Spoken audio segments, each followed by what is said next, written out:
வணக்கம் நண்பர்களே.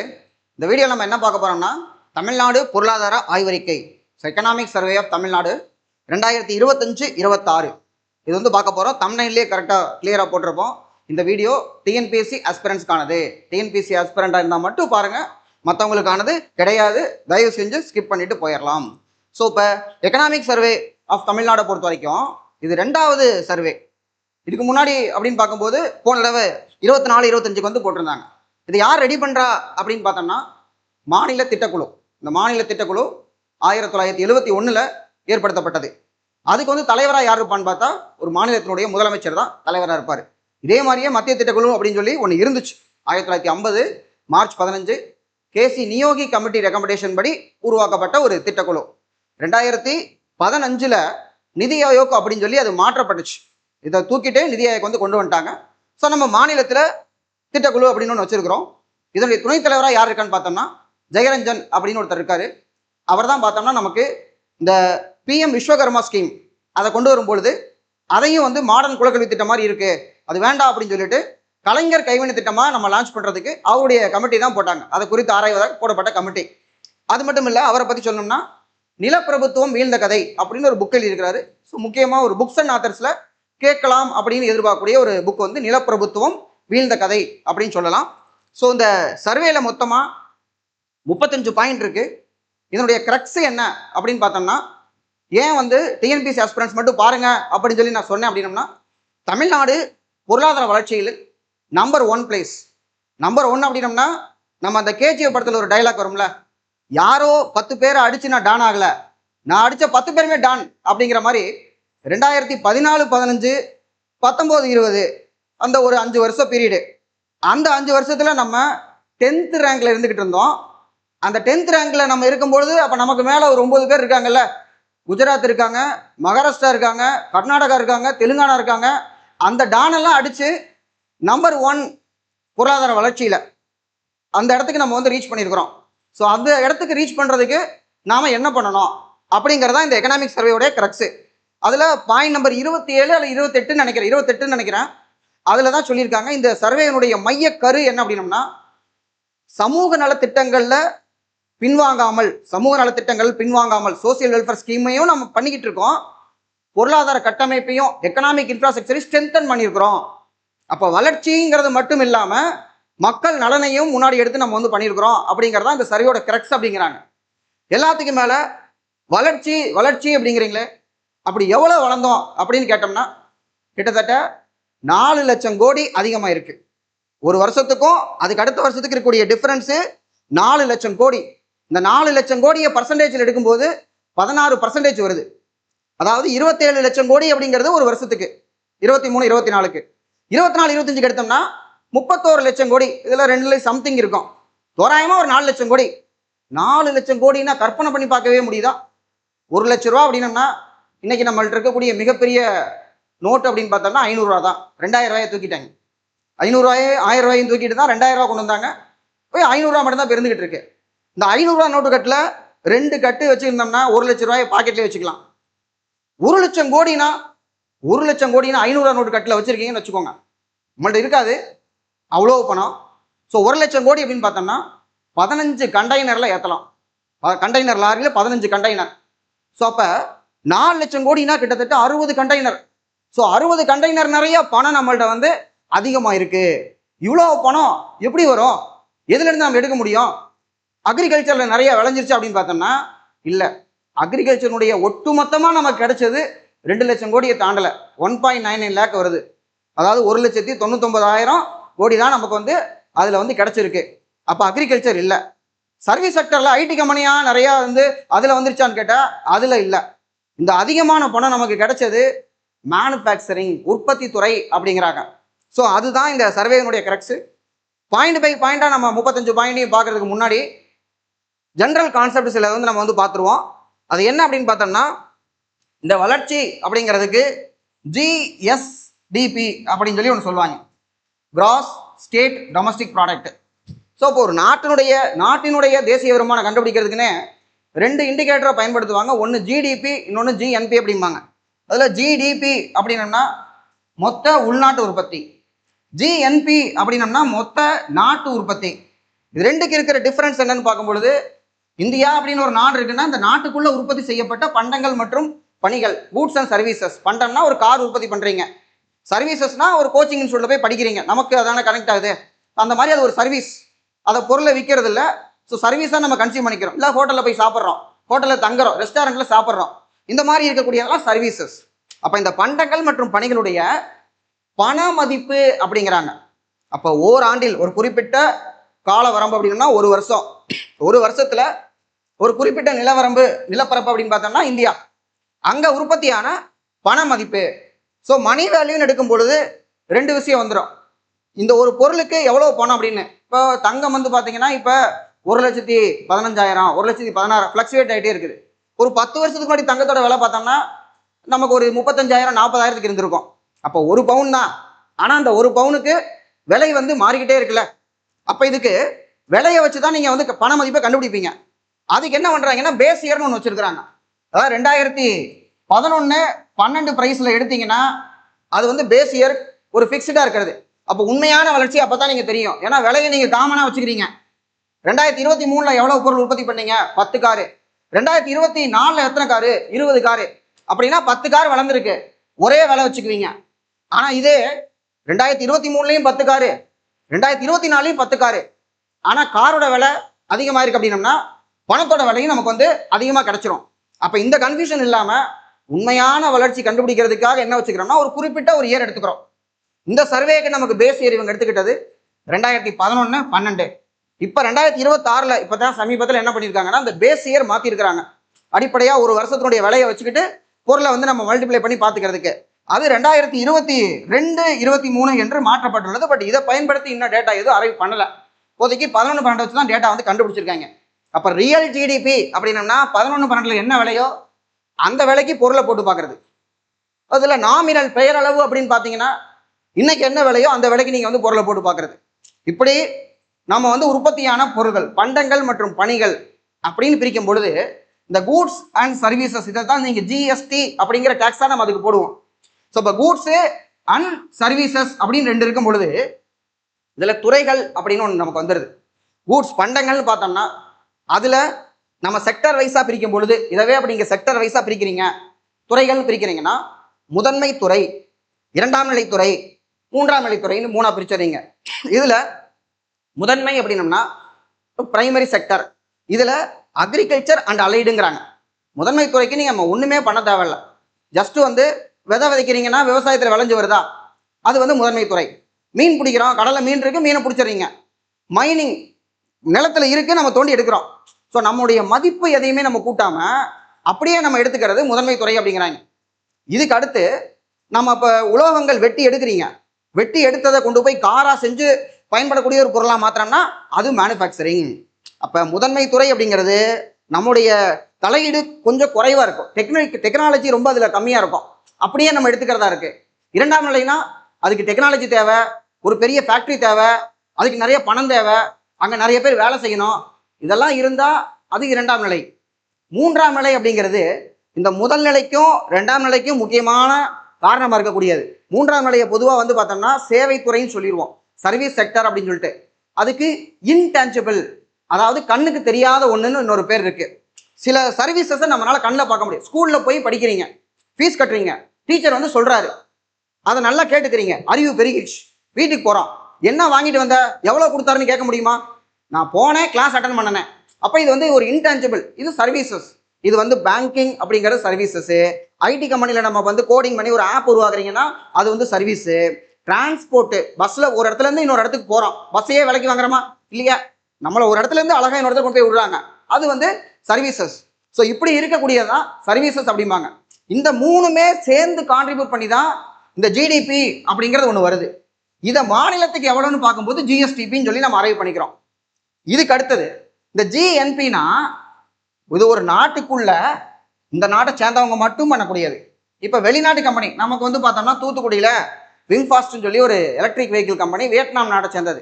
அப்போ அந்த கம்பெனியில் விற்கக்கூடிய கார்களுடைய அதுக்கான பலன் யாருக்கு போகும்? வியட்நாமுக்கு போகும். இதே மாதிரி ஹுண்டாய் கம்பெனி இருக்கு, ஃபோர்டு கம்பெனி இருக்கு, இப்படி பல நாட்டை சேர்ந்த கம்பெனிகள் இருக்கு. அதெல்லாம் அந்தந்த நாட்டுக்கு கொடுத்துட்டு நம்மளது மட்டும் எவ்வளோன்னு பார்த்தோம்னா ஜிஎன்பி. இந்த ஜிஎன்பியை பொதுவாக யாரும் சொல்றது இல்லை. ஏன்னா நம்ம நாட்டிலேருந்து வந்த பணம் நம்மளோட பணம் இல்லை, வெளிநாட்டு கம்பெனிகள் பணம்னு சொன்னால் அந்த நாட்டுக்கு அது பெருமை கிடையாது, வெளிநாட்டுக்காரன்னு சொல்ல மாட்டான். ஏன்னா இது நீ இந்தியாவிலேருந்து எடுத்து வந்திருக்கேன்னு சொல்றது அமெரிக்காவுக்கும் பெருமை கிடையாது. அதனால ஜிஎன்பி வந்து பொதுவாக யாரும் பயன்படுத்துறது இல்லை. ஜிடிபி தான் பயன்படுத்திக்கிட்டு இருக்கோம். ஜிடிபி தான் வளர்ச்சி. இதுல ஜிடிபின்னு சொல்லும் பொழுது நமக்கு ஒரு அப்சல்யூட் வேல்யூ வந்துருது.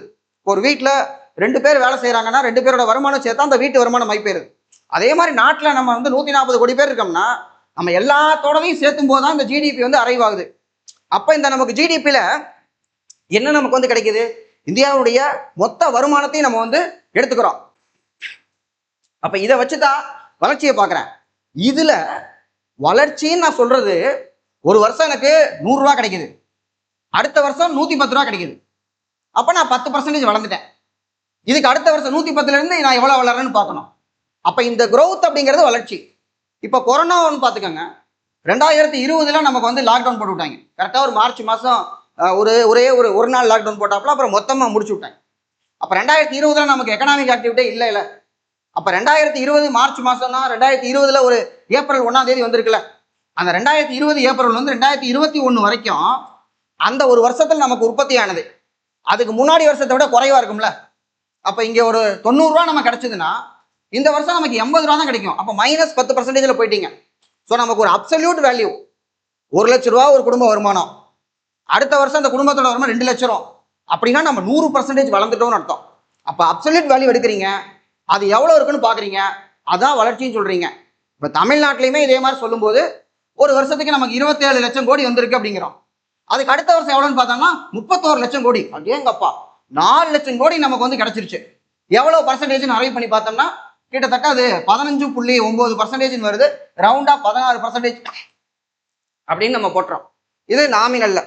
ரியல்ல போடும்போது 11.19 அப்படிங்கிற நம்பர் வந்து நமக்கு வந்து கிடைக்கும். ஸோ இந்த growth தான் நம்ம வந்து இங்க சொல்றோம். ஸோ இப்போ இந்த ஜிஎஸ்டிபி கான்செப்ட் ஒரு முக்கியமான ஒண்ணு. இன்னொன்னு முக்கியமான ஒண்ணு என்னன்னு பார்த்தோம்னா அதை மட்டும்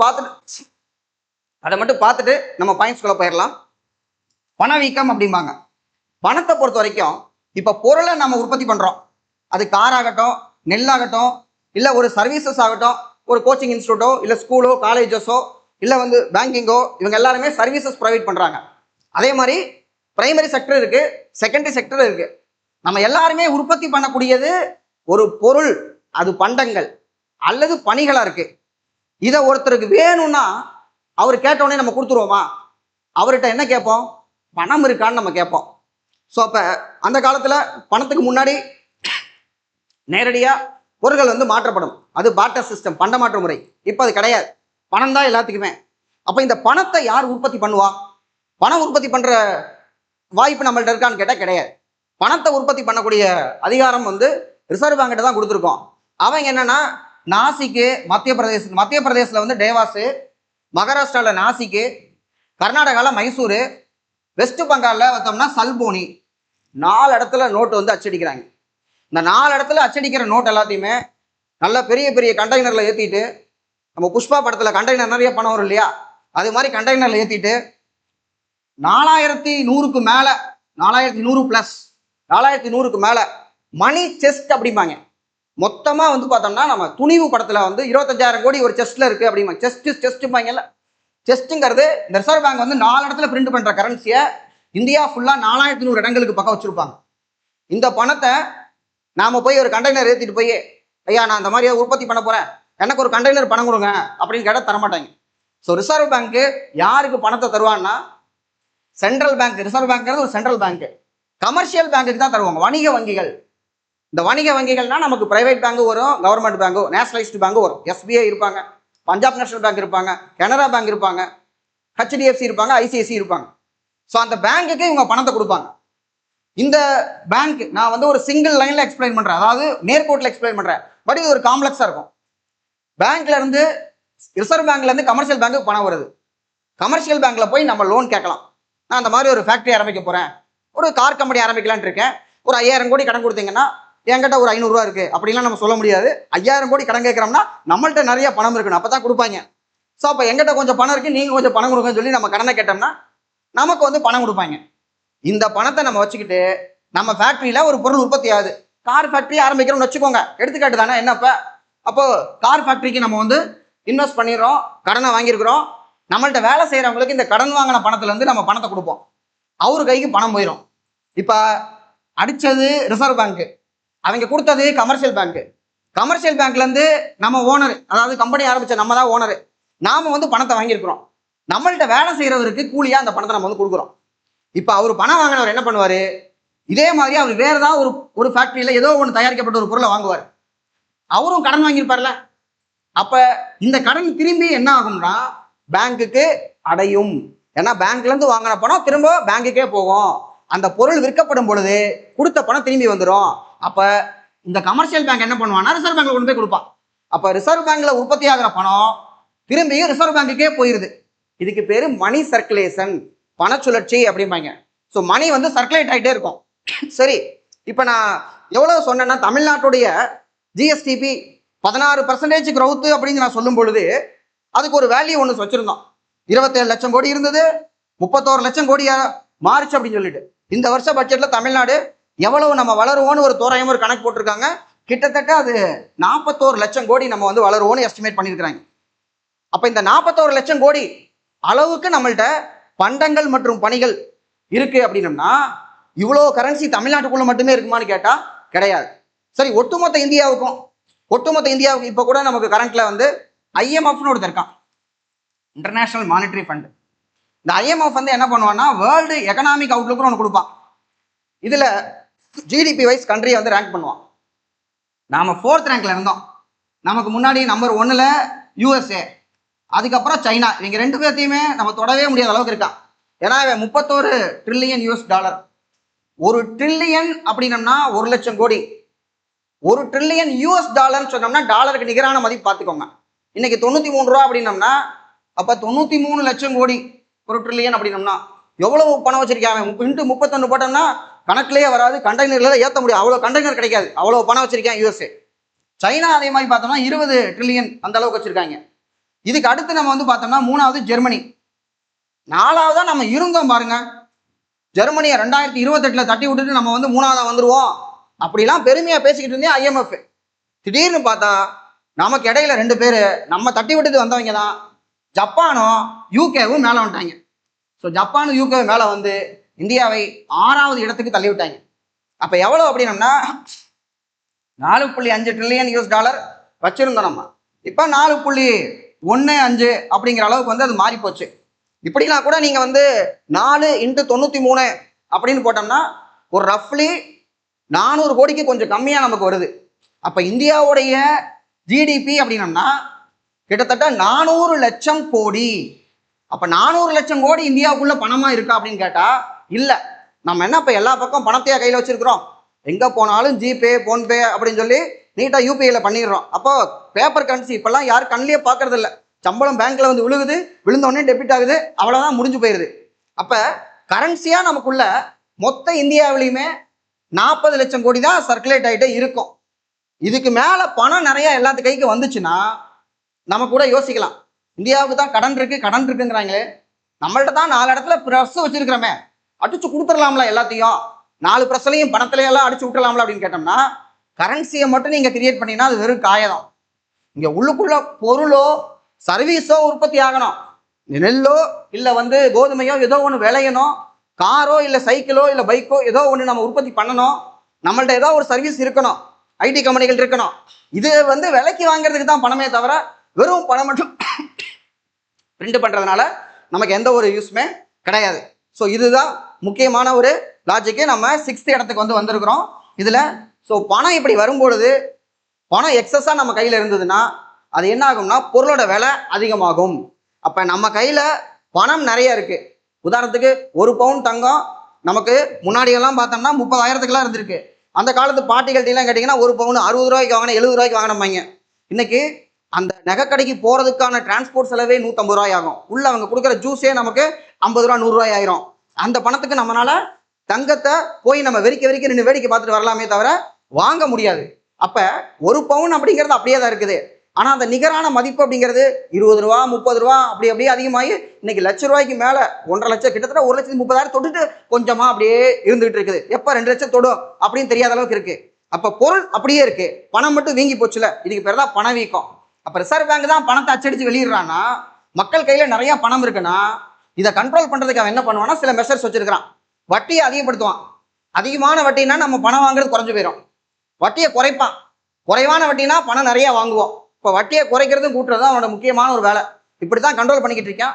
இதுக்கு பேரு பணவீக்கம் அப்படிங்கிறது. பணம் வேல்யூ வந்து பார்த்தோம்னா குறையும், மதிப்பு குறையுது, ஆனா பணத்தோட அளவு அதிகமாகுது. இது ஒரு விஷயம் புரிஞ்சுக்க வேண்டியது. ஸோ இப்போ நம்ம பாயிண்ட்டுக்கு போயிடலாம். பாயிண்ட் நம்பர் 1 என்ன சொல்லுதுன்னா, பெருந்தொற்றுக்கு பிறகு கோவிட்டுக்கு அப்புறம், கோவிட் டைம்ல நம்மளால பெருசாக எதுவும் பண்ண முடியல. இதுல ரொம்ப முக்கியமான ஒரு பியூட்டி என்னன்னா, கோவிட் டைம்ல இந்தியாவோட ஜிஎஸ்டிபி அதாவது ஜிடிபி வளர்ச்சி மைனஸ்ல போயிடுச்சு. எல்லா கண்ட்ரி, நிறைய கண்ட்ரி மைனஸ்ல போயிடுச்சு. ஆனா தமிழ்நாடு மட்டும் மைனஸ்ல போகல. அது ஒரு கிட்டத்தட்ட 007 அந்த மாதிரி அப்படியே வந்து நின்றுட்டோம். நம்ம போன வருஷத்துக்கு அடுத்த வருஷத்துக்கு, போன வருஷம் 100 ரூபானா இந்த வருஷமும் நமக்கு வந்து பார்த்தோம்னா ஒரு 100.07 அந்த அளவுக்கு நின்றுட்டோம். 90ஆவோ 95ஆவோ இல்லை 80ஆவோ குறைஞ்சிருந்ததுன்னா ரொம்ப கஷ்டம். அப்படியே நிறுத்திட்டோம். என்ன பண்ணியிருப்போம்? எல்லாத்துக்கும் வேலை இல்லைன்னொடனே போய் விவசாயம் அந்த மற்ற செக்டர்ல வந்து நம்ம கான்சன்ட்ரேட் பண்ணியிருப்போம். ஸோ அதே அளவு பணத்தோட நின்றுச்சு. ஸோ இப்போ பெருந்தொற்றுக்கு பிறகான பொருளாதாரம் மீட்சி. பெருந்தொற்றுனா நம்ம அந்த 2021 அப்புறமா நமக்கு ரெக்கவரி ஆகிறோம். எல்லாரும் வேலை, நிறைய பேருக்கு வேலை போயிடுச்சு, திரும்ப கிடைக்கிற வேலையில் நம்ம வந்து வேலை பார்க்க போறோம். அந்த மாதிரி நடந்துகிட்டு இருக்கு. இப்படி நல்லா போய்கிட்டு இருந்த இடத்துல இந்த ட்ரம்ப் பிப்ரவரி 2025 இருந்து அமெரிக்காவின் பல்வேறு கட்ட வரி விதிப்பு, ட்ரம்ப் ஃபேக்டர், டாக்ஸை போறேன்னு சொல்லிட்டு நிறைய டாக்ஸ் இன்க்ரீஸ் பண்ணும்போது நமக்கு திருப்பூர்ல இருந்து பனியெல்லாம் எக்ஸ்போர்ட் ஆகாம நிற்குது. அந்த மாதிரியான பிரச்சனைகள்லாம் வருது. அதற்கான எதிர்வினைகளாக மற்ற நாடுகள் எடுத்தது. இதை பார்க்கும்போது உலகமே வளர்ச்சி ரொம்ப குறைஞ்சு போச்சு அப்படிங்கிறாங்க. உலகமே வளர்ச்சி கம்மியா இருக்கு. சர்வேயோட இன்னொரு கரெக்ஷன் என்னன்னா, உலகத்துல இருக்கக்கூடிய நிறைய நாடுகளோட தமிழ்நாடு வளருது. இந்தியாவோட கம்பேர் பண்ணோம்னா நான் நல்லா வளர்ந்துகிட்டு இருக்கேன், பக்கத்தில் இருக்க ஸ்டேட் எல்லாம் கம்பேர் பண்ணா நான் சூப்பரா வளர்ந்துகிட்டு இருக்கேன் அப்படிங்கிறத நம்ம சொல்லணும். அப்ப குளோபல் லெவல்லையே growth அப்படிங்கிறது ஒரு வருஷம் 100 ரூபா அப்படின்னம்னா எல்லா கண்ட்ரியும் சேர்த்து 103.3 அடுத்த வருஷத்துக்கு கிடைக்குது, 30 பைசா கிடைக்குது. அப்ப நான் 3.3ங்கிறது குளோபல். இந்தியாவை பொறுத்த வரைக்கும் 24-25ல 6.5. இப்போ இந்தியாவுக்கு ஆரஞ்சு கலர்னு வச்சுக்கோங்க. பிஜேபி ரூல் பண்றாங்க நிறைய ஸ்டேட்டை, மத்தியத்தில் இருக்காங்கன்னா ஆரஞ்சு கலர். அப்போ 6.5 ஆரஞ்சு. இந்தியாவோட growth 24-25 எவ்வளோன்னா 6.5 அப்படின்னு வச்சுக்கலாம். அது 25-26ல 7.4 அப்படிங்கிற வளர்ச்சி வந்து எட்டிடுச்சு அப்படிங்கிறாங்க. 2026 மார்ச் 31 வரைக்கும் இதுக்கு டைம். ஆனால் சர்வே அதுக்கு முன்னாடி ப்ரிப்பேர் பண்ணிட்டாங்க. அப்படின்னா அது ஒரு ப்ரொவிஷனல் எஸ்டிமேட். 7.4 அப்படிங்கிறது மாறும். அடுத்து வந்து பார்த்தோம்னா இதுதான் உறுதியானது அப்படின்னு சொல்லி இன்னொரு டேட்டா நம்ம கொடுப்பாங்க. அடுத்து உலக அளவில் ஏற்ற இறக்கம் இருந்தாலும் தமிழ்நாட்டு பொருளாதாரம் வந்து மீள்தன்மையுடையதாக ரிசைலண்டா இருக்கு. என்னை ஒன்றும் பண்ண முடியாது, தமிழ்நாடு அது பாட்டுக்கு வளர்ந்துகிட்டு இருக்கு அப்படிங்கிறத முதல் பாயிண்ட்ல நெத்தியடி அடிக்கிறோம்.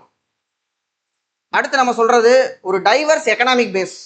டைவர்ஸ் எக்கனாமிக் பேஸ்னா இந்த பக்கம் நான் வந்து ஒரு பக்கம் கார் கம்பெனியா வச்சிருக்கிறேன், ஆட்டோமொபைலா, ஆசியாவின் டெட்ராய்டு அப்படின்னு சொல்லி சென்னையை சொல்லுவோம். ஆனா சர்வேல இப்ப என்ன சொல்றாங்க, தமிழ்நாடே டெட்ராய்டு அப்படிங்கிறாங்க.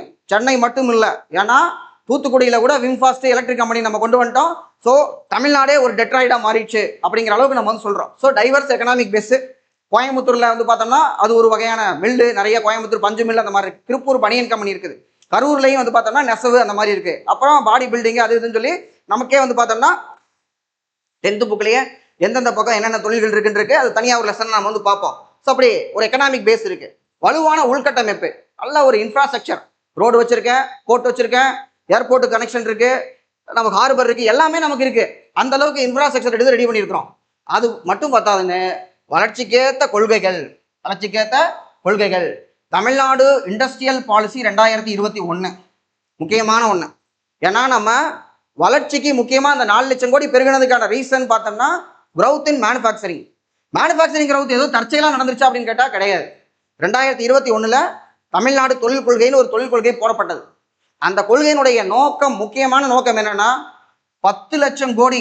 1 லட்சம் கோடினா 15 கண்டெய்னர் சொல்லியிருக்கிறேன், 10 லட்சம் கோடினா 150 கண்டெய்னருக்கு மேல அவ்வளவு பணத்தை இன்வெஸ்ட் பண்ண வைக்கிறோம். 10 லட்சம் கோடி இன்வெஸ்ட்மெண்ட் 2025க்குள்ள 21ல வந்து டார்கெட் பண்றோம். 20 லட்சம் பேருக்கு வேலை. ஸோ 10 லட்சம் கோடி பணத்தை போட்டால் மட்டும் பத்தாது, வேலை செய்யணும்ல. 20 லட்சம் பேருக்கு வேலை கொடுக்குறோம். இப்படி நம்ம கொடுத்து ஒவ்வொரு வருஷமும் 15% வந்து growth வந்து நம்ம ஆட் பண்ணணும். அதாவது இந்த வருஷம் 100 அப்படின்னம்னா அடுத்த வருஷம் 115. 100 ரூபான்னா 115 ரூபா. இதுக்கு அடுத்த வருஷம் அந்த 115க்கு 15% அப்படி வந்து நீங்க அந்த ஆப்டிடியூட்ல பார்ப்பீங்களா, கூட்டு வட்டி அந்த மாதிரி போட்டு பெருக்கிட்டு போகணும். எவ்ரி ஆனம், ஒவ்வொரு வருஷம் ஆனுவலி 15% growth வந்து நம்ம பார்க்குறோம். ஸோ முதல்ல 10 லட்சம் கோடி இன்வெஸ்ட்மெண்ட், 20 லட்சம் பேருக்கு வேலை, 15% ஆனுவல் growth. இப்படி இருந்தா 30% நம்ம வந்து கான்ட்ரிபியூஷன் ஆட் பண்ணுவோம் அப்படிங்கிறது. இதைத்தான் டார்கெட்டை வச்சு நம்ம ஆரம்பிக்கிறோம். இப்போ 33% வந்து போயிடுச்சு. அதாவது திட்டமிட்டதை விட நம்ம அதிகமாக அச்சீவ் பண்ணிட்டோம் மேனுஃபேக்சரிங் செக்டர்ல. இன்னமும் மேனுஃபேக்சரிங் செக்டர்ல நம்ம growth அதிகமாச்சு, நிறைய பேருக்கு வேலை கிடைக்கும், வேலை வாய்ப்பு பெருகும் அப்படிங்கிறது சர்வேனுடைய முக்கியமான ஒரு ஃபைண்டிங். ஸோ இப்போ வளர்ச்சிக்கு வித்திடும் கொள்கைகள் ஆகியவற்றுடன் பொருளாதார மேம்பாட்டிலையும் உள்ளடக்கிய வளர்ச்சி, that is what very important. Inclusive growth. ஏதோ கொஞ்சம் பேர் மட்டும் வளரல. மற்ற ஸ்டேட்ல எல்லாம் பார்த்தோம்னா அந்த ஸ்டேட்டுடைய எது தலைநகரமோ அது மட்டும் வளர்ந்துருக்கும். தமிழ்நாட்டில் கிட்டத்தட்ட எல்லா மாவட்டத்திலையும் ஏதாவது ஒரு தொழில் இருந்துகிட்டு இருக்கு, எல்லா மாவட்டமும் தனித்துவமாக நின்றுகிட்டு இருக்கு. அது முக்கியமான ஒன்று. ஸோ இன்க்ளூசிவ் growth இருக்கு. தமிழ்நாடு முன்னிலை வைக்கிறது. வலுவான சமூக நல மற்றும் நிலைத்த வளர்ச்சிக்கான முன்னெடுப்புகளுடன் கூடிய விரைவான தொழில்மயமாதல், இண்டஸ்ட்ரியலைசேஷன், நமக்கு அதில் தான் நம்ம வளர்ந்துருக்கிறோம். ஸோ தமிழ்நாட்டுடைய சமச்சீரான வளர்ச்சி, ஒரு பேலன்ஸ்டு growth நம்ம வந்து கொடுத்துருக்குறோம். மற்ற மாநிலங்களுக்கு முன்மாதிரியா இருக்கும். We are the role model for many states. அது சோசியல் வெல்ஃபேர் ஸ்கீம் ஆகட்டும் சரி, 10வது ரேங்க்ல இருந்து நாம 10 டான் அடிச்சு முன்னாடி வந்திருக்கோம்ல, அப்ப அதுலயும் நம்ம ரோல் மாடலா இருக்கிறோம். அடுத்த பாயிண்ட், இதுல தான் நமக்கு என்னென்ன சொல்லியிருக்காங்க, இந்திய நிலப்பரப்பில் 4% தான் இருக்குது. இந்தியாவில் நான் வெறும் 4% தான், எங்கிட்ட நிலப்பரப்பு பெருசா இல்லை, இவ்வளவுதான் வச்சிருக்கேன் நான். இதுக்குள்ள மக்களாவது நிறைய பேர் இருக்கமா, 6%. அதுவும் எப்படி வேர்டு போட்டிருக்காங்க பாருங்க, மக்கள் தொகையில் 6% மட்டுமே கொண்டிருந்த போதும். இதை வருத்தப்படலை, 6% தான் இருக்கிறோம் சொல்லிட்டு. இது சாதனை. 1976 நேஷனல் பாப்புலேஷன் பாலிசி போட்டு சிறு குடும்பம் சீரான குடும்பம் சொல்லும் போது அதை செயல்படுத்திய முக்கியமான மாநிலம் தமிழ்நாடு.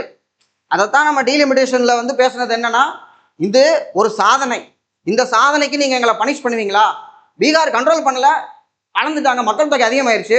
அதுக்காக அந்த அவங்க சரியா பண்ணலைங்கிறத ரிவார்ட் பண்ற மாதிரி அதிக மெம்பரை கொடுத்து சரியா பண்ணல எங்களுக்கு நம்பர் குறைப்பீங்களா அப்படின்னு தான் நம்ம வந்து முக்கியமா வந்து கேட்டோம். 2000 நேஷனல் பாப்புலேஷன் பாலிசி போட்டாங்க. அதுல டிஎஃப்ஆர், டோட்டல் ஃபெர்டிலிட்டி ரேட் 2.1ல நிறுத்தணும்னாங்க. நிறுத்திட்டோம் நம்ம 2.1ல. பாப்புலேஷனை தமிழ்நாட்டுக்கு வந்து கண்ட்ரோல் பண்ணணுங்கிற பாலிசியை ஸ்ட்ரிக்டா இது பண்ணி வச்சிருக்கிறோம். நம்ம 7.2 கோடி இருந்தோம் 2011 மக்கள் தொகை கணக்கெடுப்புல. இப்ப எடுத்து பாத்தீங்கன்னா 7.7, 7.8 அவ்வளவுதான் இருக்கும். 8 கூட நம்ம தொடல. அவ்வளவுதான் நம்ம growth வந்து கரெக்டா கண்ட்ரோல் பண்ணி வச்சுட்டு இருக்கிறோம் நம்ம.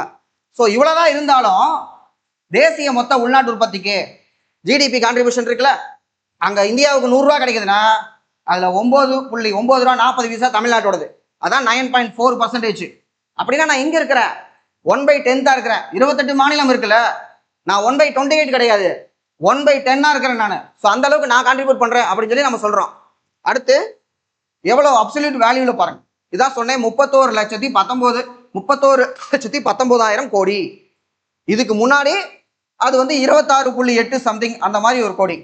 ஸோ ரஃப்லி 4 லட்சம் கோடி நம்ம வந்து இன்க்ரீஸ் பண்ணியிருக்கிறோம். இந்த 24-25 பீரியடு நமக்கு வந்து ஆட் ஆயிருக்குது. இப்போ நம்ம ப்ரெடிக்ட் பண்றது எவ்வளவு ப்ரெடிக்ட் பண்றோம், கிட்டத்தட்ட ஒரு 40 லட்சம் கோடி வந்து நம்ம வந்து ப்ரெடிக்ட் பண்றோம். அடுத்து இதுல இந்த பர்சன்டேஜ் எவ்வளவு வருதுன்னா 16%. இந்த 27க்கு 31க்கு போட்டோம்னா 16% நமக்கு வந்து வந்துருது. இது நான் சொன்ன மாதிரி இந்த பேஸ் இயர் வச்சு எடுத்து பார்த்தீங்கன்னா 11.2, அதாவது 11.19 அப்படிங்கிறத 11.2 அப்படின்னு சொல்லி ரவுண்டா போட்டிருக்காங்க. உண்மை வளர்ச்சி அப்படிங்கிற விதத்துலயும் வந்து இருந்துட்டு இருக்கு நமக்கு. இன்னொன்று முக்கியமான ஒரு கிரிட்டிசிசம், தமிழ்நாடு வந்து கடன் வாங்குறோம் அப்படிங்கிறாங்கல்ல. கடன் நம்ம இஷ்டத்துக்கு வாங்க முடியாது. நம்ம கூட ஒரு வடிவேல் சார் காமெடி இருக்கு, என்னையும் ஒரு மனுஷனா நினைச்சு 500 ரூபா கேட்ட பாத்தியா, ஆனா உனக்கு கொடுக்கறதுக்கு ஒண்ணுமே இல்லை நினைக்கும் போது அப்படி பாருல, நம்ம கடன் கேட்டா யாராவது கொடுத்துருவாங்களா? ஸோ கடன் வாங்குறதுக்கு ஒரு வரம்பு இருக்கு. அதுக்கு எஃப்ஆர்பிஎம் அப்படின்னு ஒரு சட்டம், budget financial responsibility and budget management அப்படிம்பாங்க. So fiscal responsibility and budget management இதுல 2003 கொண்டு வரப்பட்டது. இதன்படி நம்மளுடைய ஜிடிபி சைஸ் இது இந்தியாவுக்கும் பொருந்தோம், மாநிலத்துக்கும் பொருந்தோம். மாநிலத்துக்கு நம்ம எடுத்துக்கிறோம்னா யூனியன் தான் நமக்கு வந்து ஃபிக்ஸ் பண்றாங்க இதுக்கு கீழே எவ்வளவுன்னு சொல்லிட்டு. ஸோ அப்ப நம்ம ஜிஎஸ்டிபி அப்படிங்கிறது எவ்வளவு இருக்குது, இந்த தடவை நான் எஸ்டிமேட் பண்ணியிருக்கிறது 40 லட்சம் கோடி. 40 லட்சம் கோடிக்கு என்னோட ஸ்டேட்ல வந்து கெப்பாசிட்டி இருக்கு, இவ்வளவு உற்பத்தி பண்றோம். அப்ப நான் கடன் எவ்வளவு வாங்கிக்கலாம்னா இதுல 3% நான் வந்து கடன் வாங்கிக்கலாம், அவ்வளவுதான் என் கடன் இருக்கணும். அப்ப 3% நான் கடன் வாங்கினா அடைச்சிடலாம். 40 லட்சம் கோடிக்கு 3% போட்டோம்னா 1,20,000 கோடி வரும். அப்போ வருஷம் 1,20,000 கோடி நான் கடன் வாங்கலாம். எப்படி? என்னுடைய ஜிடிபி சைஸ் தான் அதை முடிவு பண்ணுது நான் எவ்வளோ கடன் வாங்கணும் அப்படிங்கிறத. ஸோ கடன் ஏன் வாங்குறேன்? நான் சும்மா வாங்குறேன்னா, கடனை பொறுத்த வரைக்கும் எதுக்காக நம்ம யூஸ் பண்ணோம்னா தினசரி செலவுக்காக, அதை ரெவன்யூ எக்ஸ்பெண்டிச்சர் அப்படிமா. மாசம் மாசம் பண்ற செலவு கடன் வாங்கக்கூடாது. இதுக்கு வந்து பார்த்தோம்னா ரெவன்யூ டெபிசிட் அப்படிம்பாங்க. அந்த ரெவன்யூ டெபிசிட் வந்து 0வா தான் இருக்கணும். ஆனால் அதுவுமே நம்ம 0 ஆக்க முடியல, கொஞ்சம் இருக்கு, அதையும் குறைச்சிடலாம். இதுல பட்ஜெட்ல நம்ம வந்து பார்த்தோம்னா வாங்கக்கூடியதை பிஸ்கல் டெபிசிட் அப்படிம்பாங்க. அது நம்ம வந்து பார்த்தோம்னா 3% இந்த தடவை நிறுத்திடுவோம்னு சொல்லி நம்ம சொல்றோம். ஏன்னா 1,21,000 கோடி அந்த அளவுக்கு நம்ம வந்து இந்த தடவை கடன் வாங்க போறோம்.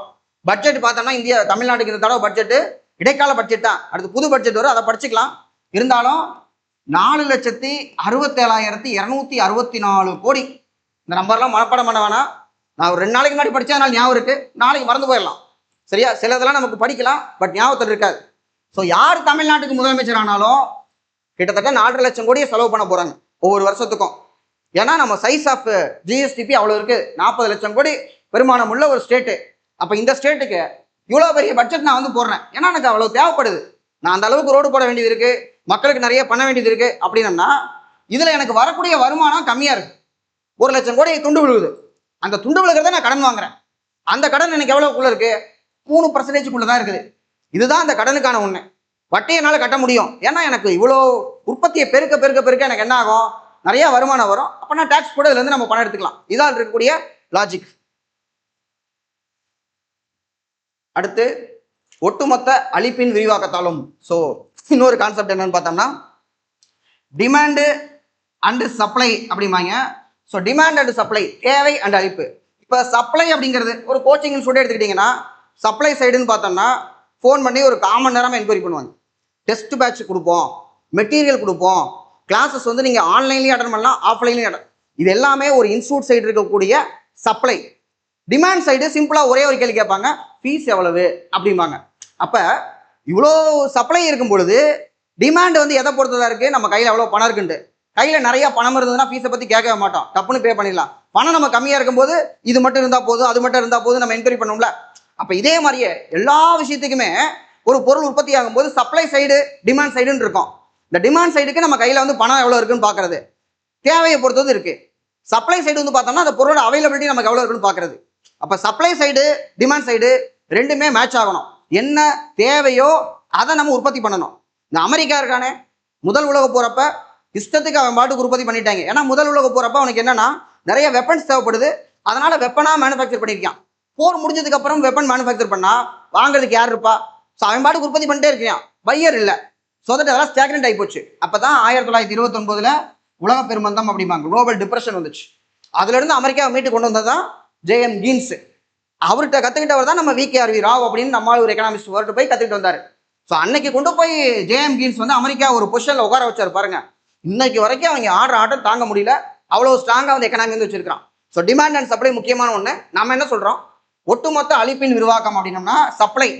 ஒட்டுமொத்தமாவே அக்ரிகேட் சப்ளை நமக்கு என்னது எக்ஸ்பேண்ட் ஆயிருக்கு, நிறைய பொருள் நம்ம உற்பத்தி பண்ணியிருக்கிறோம். ஒட்டுமொத்த தேவையின் வலுவாலும் அதே மாதிரி டிமாண்டும் கூடி இருக்கு. நாங்க சப்ளையும் பண்றோம், டிமாண்டு அதிகமா இருக்கு. தமிழ்நாட்டுடைய நீடித்த பொருளாதார வளர்ச்சி அப்ப சஸ்டைனபிளா இருக்கு. பொருளாதார வளர்ச்சி டிமாண்டுக்கு ஏற்ற மாதிரி நாங்க சப்ளை பண்றோம், சப்ளை பண்ற பொருள் கரெக்டா டிமாண்டுக்கு போய் சேர்ந்துருது.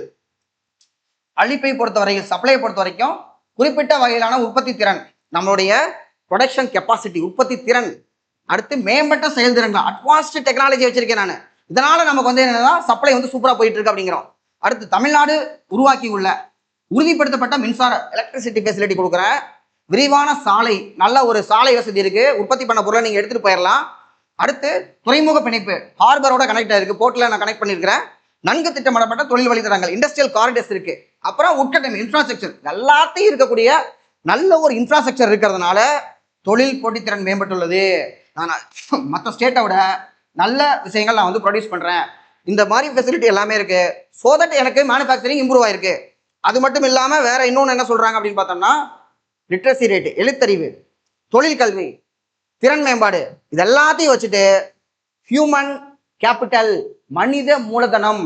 தமிழ்நாட்டில் பணத்தை மட்டும் நான் இன்வெஸ்ட் பண்ணல, நிறைய வந்து பார்த்தோம்னா இங்க இருக்கக்கூடிய மக்கள் அல்ல அதிக அளவு சம்பாதிக்கக்கூடிய மக்களா இருக்காங்க. ஹியூமன் கேபிட்டல் அதுதான் முக்கியமான உயர்நிலை மனித மூலதனம் அப்படின்னம்னா ஒவ்வொருத்தரும் 1 லட்ச ரூபா 1.5 லட்ச ரூபா சம்பாதிக்கக்கூடிய ஆட்களா நம்ம உருவாகிட்டு இருக்கோம். இதெல்லாம் நான் சொல்லும்போது நம்மளாம் எங்க இருக்கோம்னு தோணும். நம்மளாம் தயார் பண்ணிக்கிட்டு இருக்கோம். டிஎன்பிசியில வேலை வாங்குறோம் அப்படின்னம்னா நம்ம உருவாக்கிட்டு இருக்கோம். நம்மளும் ஒரு உயர்நிலை மனித மூலதனமா நம்மளை மாத்திக்கிட்டு இருக்கோம்.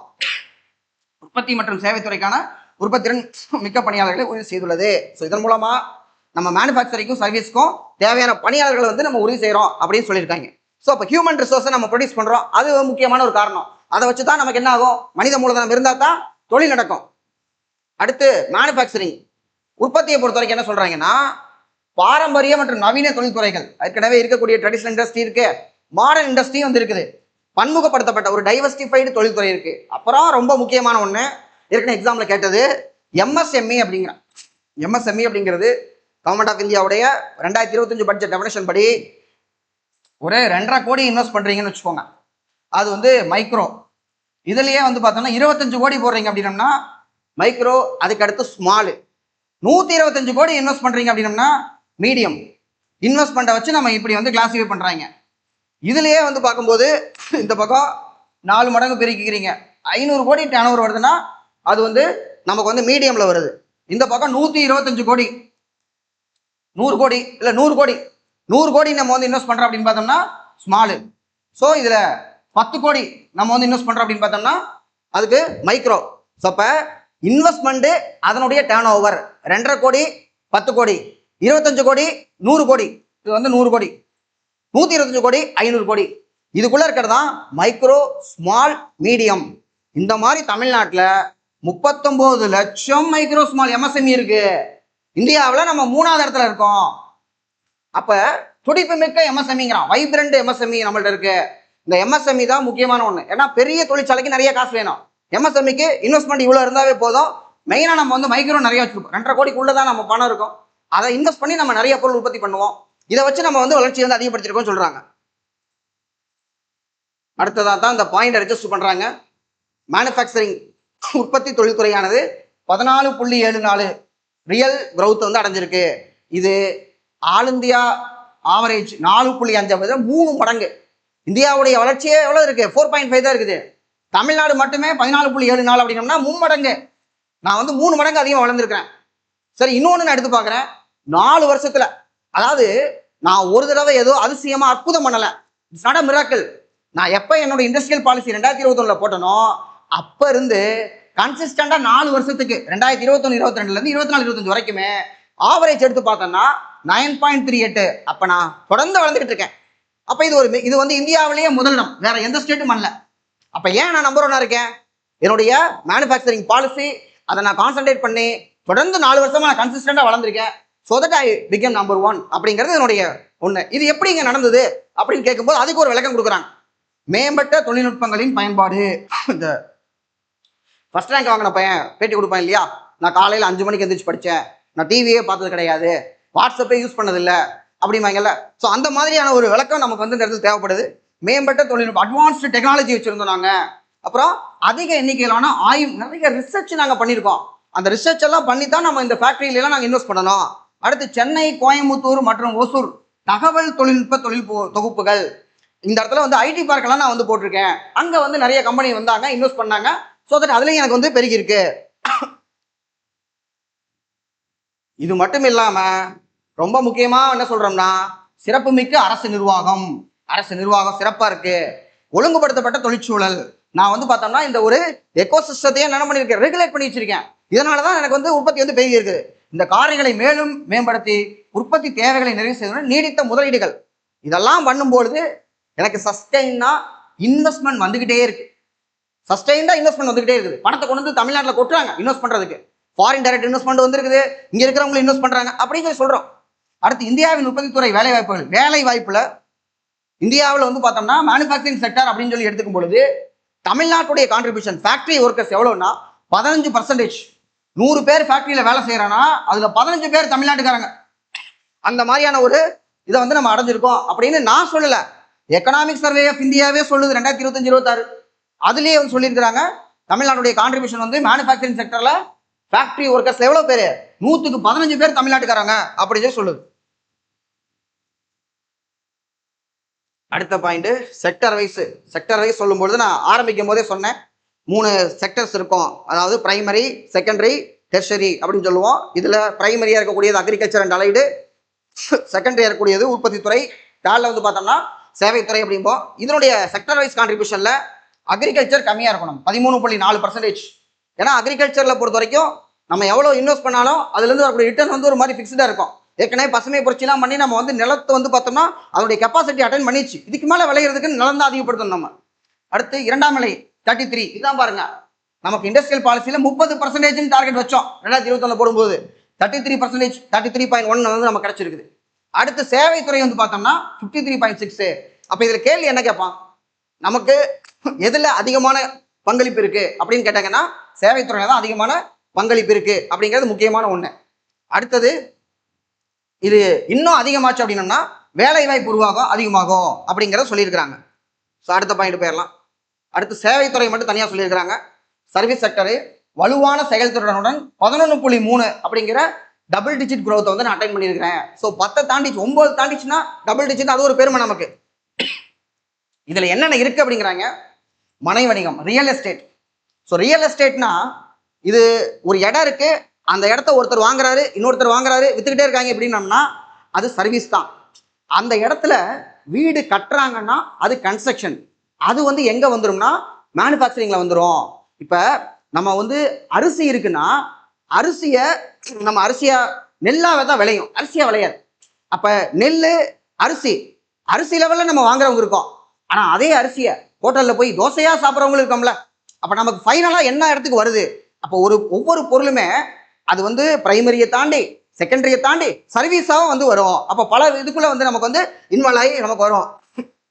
இதில் ஹோட்டல்ஸ் அண்ட் ரெஸ்டாரண்ட்ஸ் அப்படிங்கிறது, டிரான்ஸ்போர்ட்டு, பப்ளிக் அட்மினிஸ்ட்ரேஷனு, அது மட்டும் இல்லாமல் எல்லா துறையிலுமே சேவை துறையில் இருக்கக்கூடிய எல்லாமே டபுள் டிஜிட் growth. ஏதோ ஒன்று மட்டும் தமிழ்நாட்டில் வந்து ரியல் எஸ்டேட்னால இந்த சேவைத்துறை வளர்ந்துருச்சு அப்படி சொல்ல முடியாது. டிரான்ஸ்போர்ட்னால வந்துருச்சு, ஹோட்டல் எல்லாமே சேர்ந்து எல்லாத்துலேயுமே டபுள் டிஜிட் growth இருக்கும் அப்படிங்கிறது முக்கியமான ஒரு ஃபைண்டிங்காக இதில் சொல்கிறாங்க. அடுத்து எஃப்டிஐ இந்தியா வந்து என்ன சொல்கிறாங்கன்னா 46 பில்லியன் US$. பில்லியன் அப்படின்னம்னா 100 கோடி, பில்லியன்னா 100 கோடி. US$ன்னு சொல்லிட்டீங்கன்னா US$க்கு நிகரான அப்படின்னு சொல்லும்போது இப்போ சுந்தர் பிச்சை 100 கோடியை தாண்டிட்டார் அப்படின்னாங்க. என்ன 100 கோடி ஆச்சு இருக்கா, சுந்தர் பிச்சை அவ்வளோதான் இருக்கா அப்படின்னு பார்த்தோம்னா டாலருக்கு நிகரான மதிப்பு எவ்வளவு, 93 போட்டிங்கன்னா 9300 கோடி ரூபா பணம் வச்சிருக்கிறாரு சுந்தர் பிச்சை. அப்போ அது பெரிய சாதனை இல்லையா? ஸோ அப்போ 46 பில்லியன் US$ இருந்த இந்தியாவுடைய ஒட்டுமொத்த எஃப்டிஐ அட்ராக்ஷன் எவ்வளோன்னா 44 வந்து பார்த்தோம்னா குறைஞ்சிருக்கு. அப்போ இந்தியாவிலேயே ஃபாரின் டைரக்ட் இன்வெஸ்ட்மெண்ட் எல்லா ஸ்டேட்டையும் எடுத்து பார்க்கும்போது இந்தியாவுக்குன்னு ஒன்று போடும்போது 46லேருந்து 44 குறைஞ்சிருக்கு. ஆனால் தமிழ்நாட்டில் அதிகமாயிருக்கு அப்படிங்கிறாங்க. எவ்வளோன்னு பார்த்தோம்னா நமக்கு 2169 2436 அதிகமாயிருக்கு. இது 23 to 24, 24 to 25 எடுத்தோம்னா கிட்டத்தட்ட 3681. இதெல்லாம் மனப்பாடம் பண்ண முடியாது.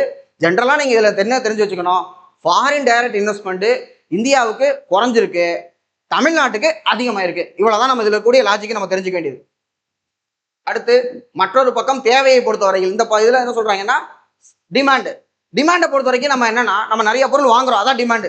ஃப்ரிட்ஜ் வாங்குறோம், ஏசி வாங்குறோம், கார் வாங்குறோம், எல்லாத்துக்கும் நமக்கு ஆசை இருக்கும்ல. ஸோ நம்ம ஒரு பொருளை வாங்குற கன்சியூமராக இருக்கிறோம், அப்போ நம்ம நிறைய டிமாண்ட் பண்ணுவோம். டிமாண்ட் அதிகமாச்சுன்னா பொருளோட விலை அதிகமாயிரும், டிமாண்ட் குறைஞ்சது அப்படின்னம்னா பொருளோட விலையும் குறைஞ்சு போயிடும். ஸோ மற்றொரு பக்கம் தேவையை பொறுத்த வரையில் பன்முகத்தன்மை கொண்ட பெரிய அளவிலான நுகர்வோர் நாம வந்து கன்சியூமர், நமக்கு நிறைய தேவை இருக்குது, அதிகரித்து வரும் தனிநபர் வருமானம், காசு நிறைய இருக்கு அப்படிங்கிறாங்க.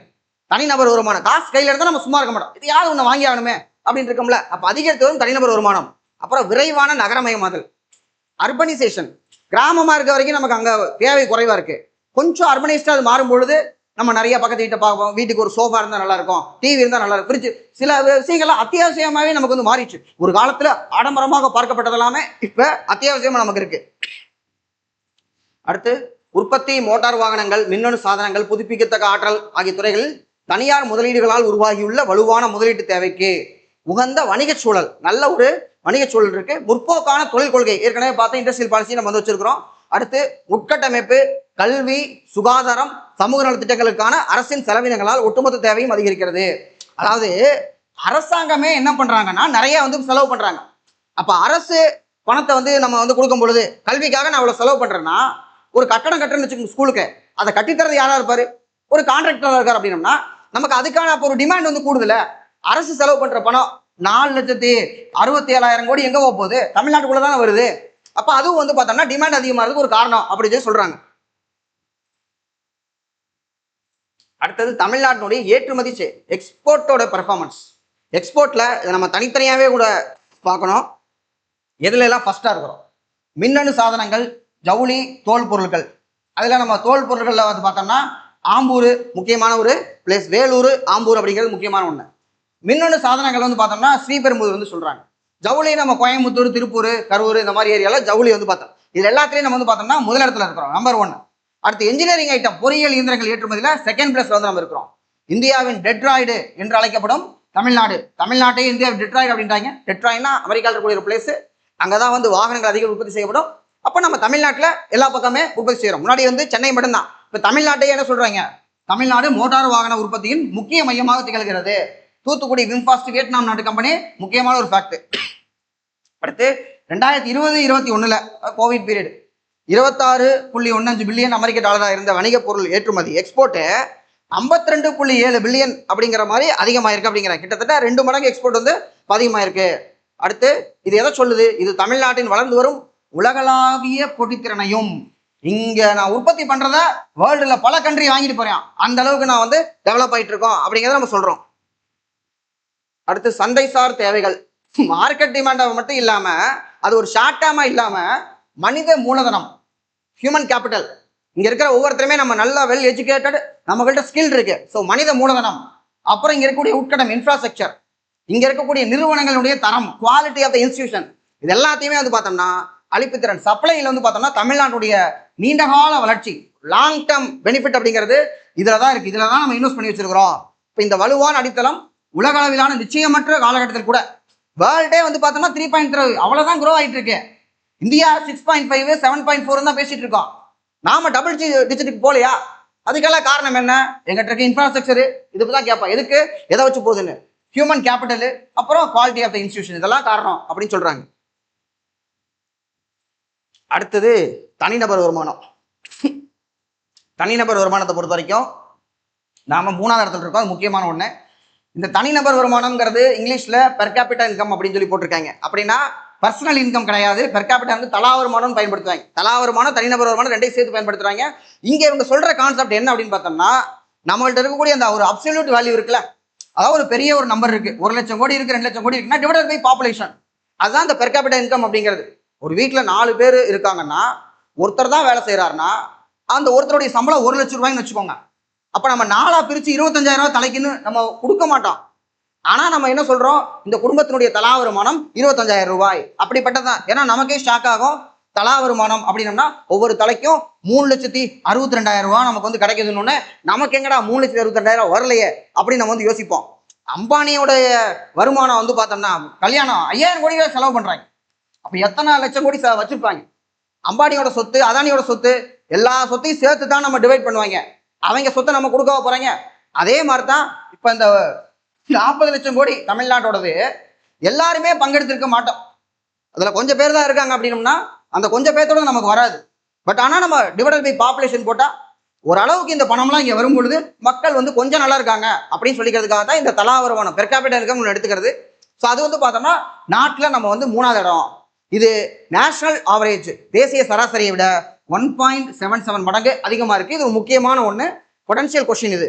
அடுத்து நமக்கு முன்னாடி 2 பேர் இருக்காங்கல்ல, இதை வந்து பார்த்தோம்னா இவங்களே என்ன சொல்றாங்க, இந்த சர்வேல எக்ஸ்பேண்ட் பண்ணும்போது தெலுங்கானா ஃபர்ஸ்ட்டும் கர்நாடகா செகண்ட்னு சொல்லி இவங்க சொல்றாங்க. ஆனா எக்கனாமிக் சர்வே ஆஃப் இந்தியாவில் என்ன சொல்றாங்கன்னா கர்நாடகா நம்பர் 1 3.87, தெலுங்கானா வந்து பார்த்தோம்னா 3.81 அப்படின்னு சொல்லி எக்கனாமிக் சர்வே ஆஃப் இந்தியாவில் வந்து சொல்லியிருக்கிறாங்க. ஆக மொத்தம் நம்ம 3வதுங்கிறதுல நோ டவுட். இதுல முக்கியமான ஒண்ணு டிஸ்ட்ரிக்ட் வைஸ் மாவட்ட அளவில் தனிநபர் தலா வருமானம்னு வச்சுக்கோங்க, பெர் கேபிட்டல் இன்கம். மாவட்டத்தில் வந்து பார்த்தோம்னா யார் அப்படின்னு பார்க்கும்பொழுது நம்பர் 1 செங்கல்பட்டு இருக்காங்க. ஸோ செங்கல்பட்டு நம்பர் 1ல. அடுத்து வந்து பார்த்தோம்னா காஞ்சிபுரம் வந்து நம்பர் 2ல.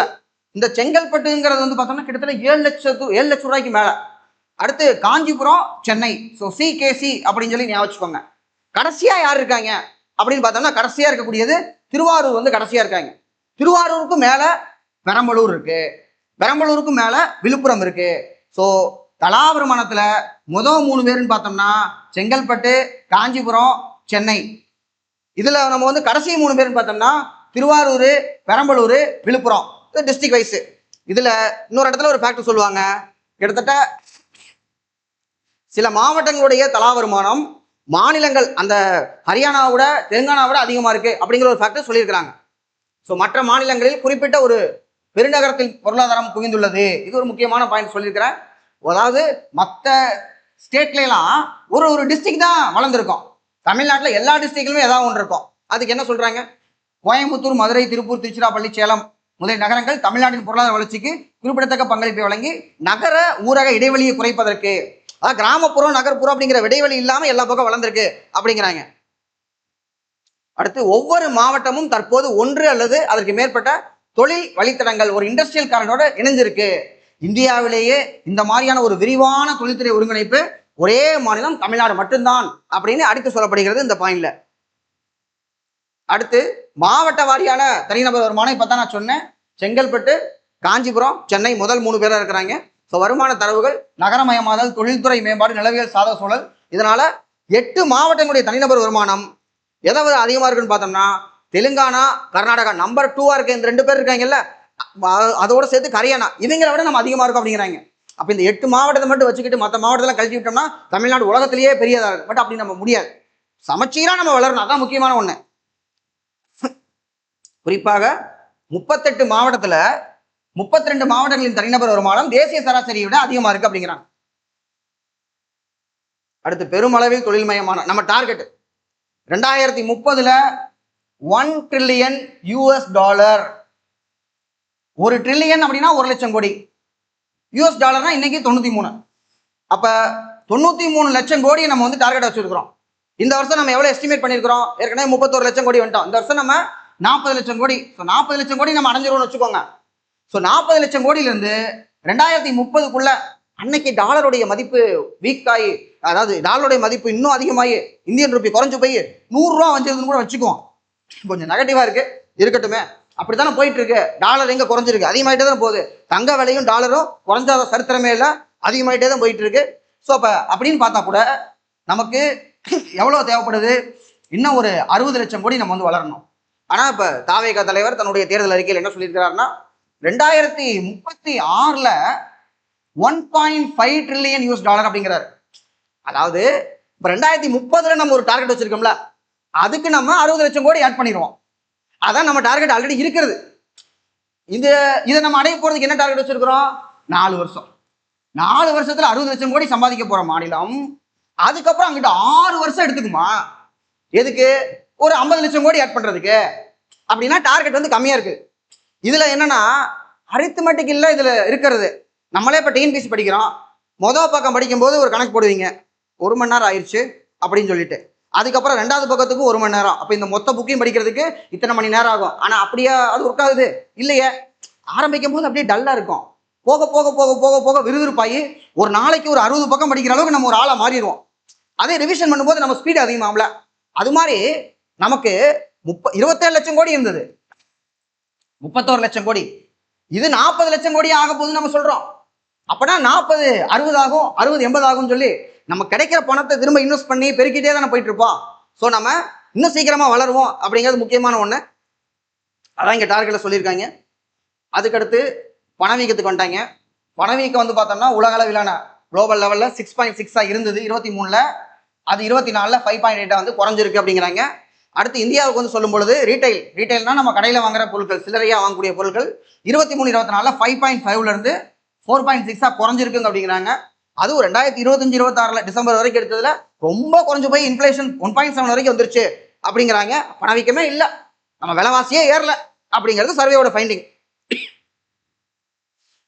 இதே வகையில் வந்து பார்த்தோம்னா தமிழ்நாட்டுக்கு எவ்வளோன்னு பார்த்தோம்னா 23 5.4 இருந்தது. 24ல 24 25ல 4.6 குறைஞ்சிருக்கு.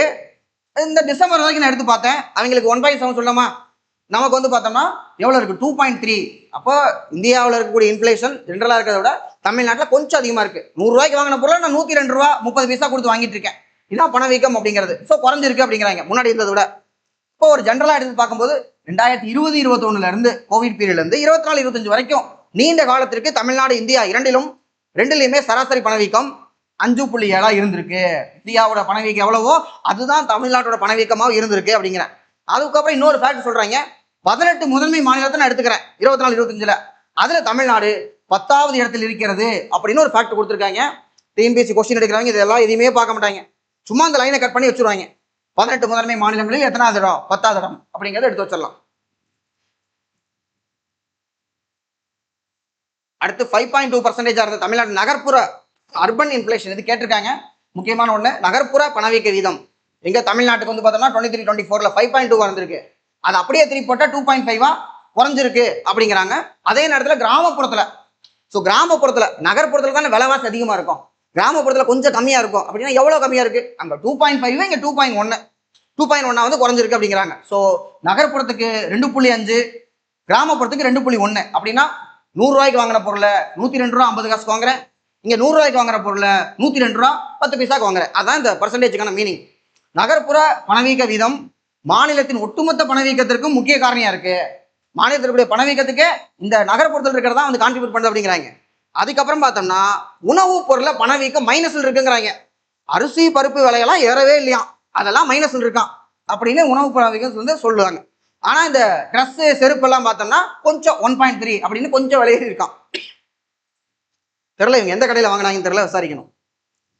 அடுத்து பணவீக்கம் என்பது முதன்மையாக ஒரு பணவியல் நிகழ்வு என்றாலும், ஸோ இன்ஃப்ளேஷன் அப்படிங்கிறது ஒரு மானிட்டரி பாலிசியோட டிவைஸ் தான்.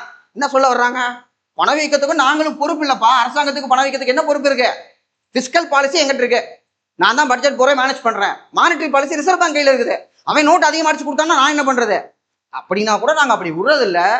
ஏன்னா பணவீக்கம் யாரை பாதிக்குது, ஏழைகளை பாதிக்குது, மக்களை பாதிக்குது அப்படின்னு சொல்லும்போது வாங்கும் சக்தி குறைவதன் மூலமாக வீடுகளில் நேரடியாக உணரப்படுகிறது. எந்த பொருள் விலைக்கு வாங்க முடியல, விலைவாசி அதிகமாகி போச்சு. ஸோ அப்போ தமிழ்நாடு அரசானது சும்மா இருந்துருமா, தானியங்கள், தேவையான உணவுப் பொருள் தானியங்கள், பயிர் வகைகள், உணவு எண்ணெய், அதாவது சமையல் எண்ணெய், மின்சாரம் போன்ற அத்தியாவசியங்களை மானிய விலையில் வழங்குவதோடு பொருளை மட்டும் கொடுக்கல, அதை வாங்குறதுக்கு இது உதவித்தொகை அல்ல உரிமை தொகை அப்படிங்கிற மாதிரி மகளிர் உரிமை தொகை திட்டத்தையும் செயல்படுத்தி வருமான ஆதரவு திட்டங்களால் பணவீக்கத்துடைய தாக்கத்தை குறைக்கிறது அப்படிங்கிறாங்க. இதுக்கு முன்னாடியே நம்ம 100 நாள் வேலை திட்டம் வச்சிருக்கிறோம்ல, யாரும் வேலை செய்ய மாட்டாங்கிறது எல்லாத்துக்கும் தெரியும். ஆனா ஏன் வச்சிருக்கிற அரசாங்கத்துக்கு தெரியாதா? எதனால திட்டம் செயல்படுத்தப்படுது அப்படின்னு பார்த்தோம்னா கிராமப்புறத்தில் இருக்கக்கூடிய பணவீக்கத்தை மட்டுப்படுத்தணும். அப்பதான் ரூரல் அர்பன் மைக்ரேஷன் தடுக்கப்படும். இல்லைன்னா கிராமப்புறத்தில் நமக்கு எந்த பொருளையும் வாங்க முடியாது, எல்லாரும் நகர்ப்புறத்தை நோக்கி வெளியே வந்துருவாங்க. அடுத்து அக்ரிகல்ச்சர், 19ல இருந்து அக்ரிகல்ச்சர் பாயிண்ட் ஆரம்பிக்குது. ஸோ முக்கியமான ஒரு பாயிண்ட், விவசாயம் வந்து பார்த்தோம்னா ரொம்ப முக்கியமான ஒன்று, பேக் போன் ஆஃப் இந்தியன் எக்கானமின்னு சொல்லுவாங்க. ஸோ நமக்கும் அதுதான் பேக் போனு, சாப்பாட்டுக்கு இல்லாமல் அரிசியை டவுன்லோட் பண்ண முடியாது, இது அவ்வளோ முக்கியமான ஒன்று. ஆனாலும் நம்ம பருவமழையை நம்பியே உள்ளது அப்படின்னு ஒரு முக்கியமான பாயிண்டை வந்து இது பண்ணுறாங்க. தமிழ்நாடு இப்படி இருக்கு அப்படின்னம்னா மேற்கு தொடர்ச்சி மலை இந்த பக்கமாக இருக்குது, இங்கே பெய்கிற மழை தான் நமக்கு வந்து இந்த பக்கம் ஓடுற ஆறுகள் மூலமாக வந்து கிடைக்குது, அதைத்தான் அங்கங்கே தேக்கி வச்சு நம்ம வந்து எடுத்துக்கிறோம். இதில் மொத்தமாக நமக்கு எவ்வளோ கிடைக்குது, 1.9 லேக், 2 லட்சம் கோடிக்கு கம்மியாக தான் நமக்கு வந்து மொத்தமாக கிடைக்குது அப்படின்னு போட்டிருக்காங்க. இது மாநிலத்தின் மொத்த மதிப்பு கூட்டலில் GVA, cross value added. Value added அப்படின்னா என்னன்னா, இப்போ நமக்கு அரிசியா இருக்கு, அந்த அரிசி வந்து நெல்லு இருக்கு, நெல் அரிசியா மாறுது, அரிசி வந்து அரிசி மாவா மாறுது, அதுக்கப்புறம் அது ஒரு தோசையாவோ இட்லியாவோ மாறுது அப்படின்னம்னா அப்போ ஒவ்வொரு ஸ்டேஜ்லையும் அதோட மதிப்பு கூட்டப்படுதுல. இதே மாதிரியே பருத்தி, அந்த பருத்தி வந்து பார்த்தோம்னா அது ஒரு பஞ்சா இருக்கு, அதுக்கப்புறம் அது நூலா மாறும், அதுக்கப்புறம் துணியா மாறும், துணி வந்து ட்ரெஸ்ஸா மாறும். இதை டீ எடுத்துக்கிட்டீங்கன்னா தேயிலை பொதுவாக கிளாசிக்காக சொல்லுவாங்க, தேயிலை எஸ்டேட்ல டீ எஸ்டேட்ல இருந்து தேயிலை எடுக்கப்படுது. அதுக்கப்புறம் அதுல வந்து பார்த்தோம்னா அதை காய வச்சு அதுல அஸ்வகந்தம் அதிமதுரம் எல்லாத்தையும் போட்டு நமக்கு தேவையான ஒரு 3 ரோசஸா மாத்தி அதை டைரக்டா வீட்டுக்கு வாங்கிட்டு போகலாம், இல்லை டீ கடையில் போய் டீ குடிச்சிட்டு வரலாம் நம்ம. அப்ப இது ஒவ்வொரு ஸ்டேஜ்லயும் அதோட வேல்யூ ஆட் ஆகுதுல்ல. அப்ப ஃபைனல் விலையில ஏற்கனவே இருக்கிற விலையெல்லாம் கழிச்சுட்டு ஃபைனலா எவ்வளவு ஆட் பண்ணீங்க அப்படிங்கிறத மட்டும் நம்ம பார்க்கணும். அதாவது 1 கிலோ அரிசி மாவு 50 ரூபாய்க்கு வாங்குறீங்க அப்படின்னம்னா அது அரிசியா 25 ரூபாய்க்கு வாங்கப்பட்டிருக்கும். அப்ப 25 ரூபாய்க்கு அரிசியா வாங்கப்பட்டதை கழிச்சுட்டு நீங்க அதை மாவா மாத்ததுக்கு 25 ரூபாய் ஆட் பண்ணிருக்கீங்கல்ல, அதை மட்டும் தான் பார்க்கணும். அதான் வேல்யூ ஆடட் அப்படிம்பாங்க. ஸோ அப்போ அதில் கிராஸ் வேல்யூ ஆடட்ல 6.6% உடன் 5வது பெரிய துறையாக இருக்கிறது. ஏன்னா அக்ரிகல்ச்சர் கமாடிட்டி எதையுமே நீங்க அப்படியே பயன்படுத்த மாட்டீங்க, எல்லாத்தையுமே வந்து வேல்யூ கொஞ்சம் ஆட் பண்ணி தான் நம்ம வந்து பயன்படுத்துவோம் நம்ம. அடுத்து மாநிலத்தின் நிலப்பரப்பில் மொத்த சாகுபடி பரப்பு 43.1 43.31% இருந்து 47.58 அதிகரிச்சிருக்கு. எப்போ 16-17க்கும் 23-24க்கும் ஒரு டேட்டா போட்டிருக்காங்க. ஸோ அப்போ 23-24க்கு 47.58 வந்திருக்கு. வேறஸ் இந்த 23-24 இருந்து 24-25 இந்த ஒரு வருஷத்துல மட்டும் 62.25 லட்சம் ஹெக்டேர் அதிகமா இருக்கு. எப்படி சாகுபடி பரப்பு நீங்க வந்து அதிகப்படுத்தினீங்க, விளைச்சல் எப்படி அதிகமாச்சு? ஒருங்கிணைந்த கலைஞர் வேளாண் வளர்ச்சி திட்டம் அப்படின்னு சொல்லி ஒரு திட்டம் வந்து ஒன்று போட்டிருந்தோம். அதன்படி தரிசு நில தொகுப்புகள் உருவாக்கப்படும். ஏற்கனவே குரூப் 1 பிலிம்ஸ்ல கேட்ட கேள்வி.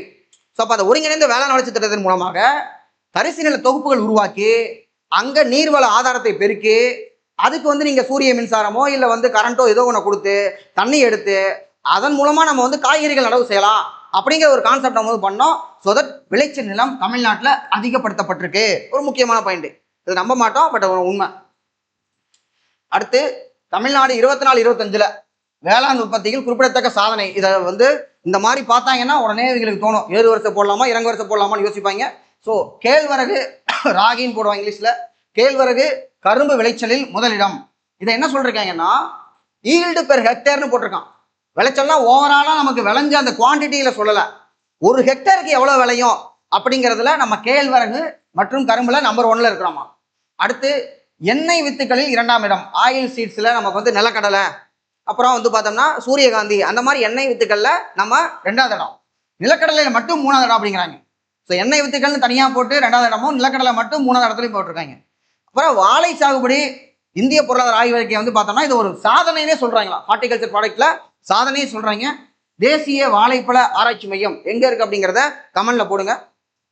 அடுத்து தமிழ்நாட்டில் உழவர்களை ஆதரிப்பதில் வேளாண்மையில இப்படி நம்ம பண்ணியிருக்கோம் அப்படின்னா உழவர்களுக்காக நம்ம என்ன பண்ணியிருக்கோம், கடன் உதவி வந்து வழங்குறோம். விவசாயிகளுக்கு வந்து அக்ரிகல்ச்சர் லோன் வந்து கொடுக்குறோம்.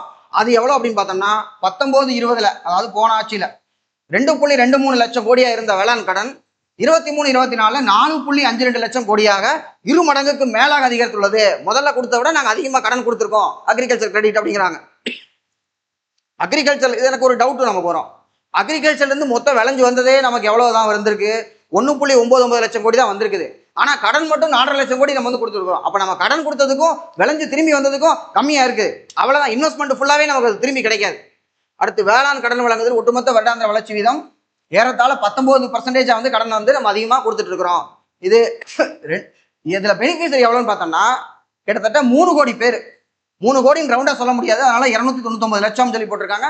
ஸோ 3 கோடி பேர் உழவர்களுக்கு வந்து நம்ம வந்து கடன் கொடுத்துருக்கோம். இதுல 78% சிறு குறு விவசாயிகள் 2 ஹெக்டேருக்கும் கம்மியா வச்சிருக்கவங்க. அடுத்து அனிமல் ஹஸ்பண்ட்ரி கால்நடை வளர்ப்புத்துறை 24-25 பார்த்தோம்னா இது 1,47,000 கோடி அவ்வளவுதான் நமக்கு வந்து கான்ட்ரிபியூட் பண்ணியிருக்கு. இது மாநிலத்தினுடைய மொத்த ஜிவிஎல் வந்து பார்த்தோம்னா 5.1% அப்படிங்கிறாங்க.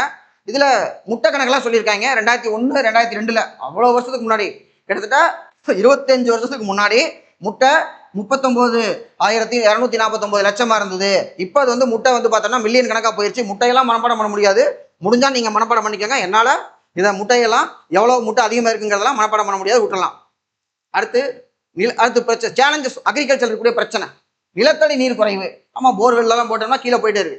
காலநிலை மாற்றம் கிளைமேட் சேஞ்ச் ஒரு முக்கியமான ஃபேக்டர். இதெல்லாத்தையுமே தமிழ்நாடு திறம்பட கையாண்டால், இதெல்லாத்தையும் நம்ம கையாண்டோம்னா வேளாண்மையும் வேளாண் சார் துறைகளில் வந்து விரைவான வளர்ச்சியை நம்ம வந்து அடைய முடியும். அப்புறம் காலநிலைக்கேற்ற நடைமுறை கிளைமேட் ரிசைலண்ட் அக்ரிகல்ச்சர் ப்ராக்டிசஸ் அப்படிம்பாங்க. அப்புறம் இயந்திரமயமாக்கல் நம்ம மாடர்னைஸ் பண்ணணும். அறுவடைக்கு பிந்தைய மதிப்பு கூடு, இதாங்க ரொம்ப முக்கியமான ஒண்ணு.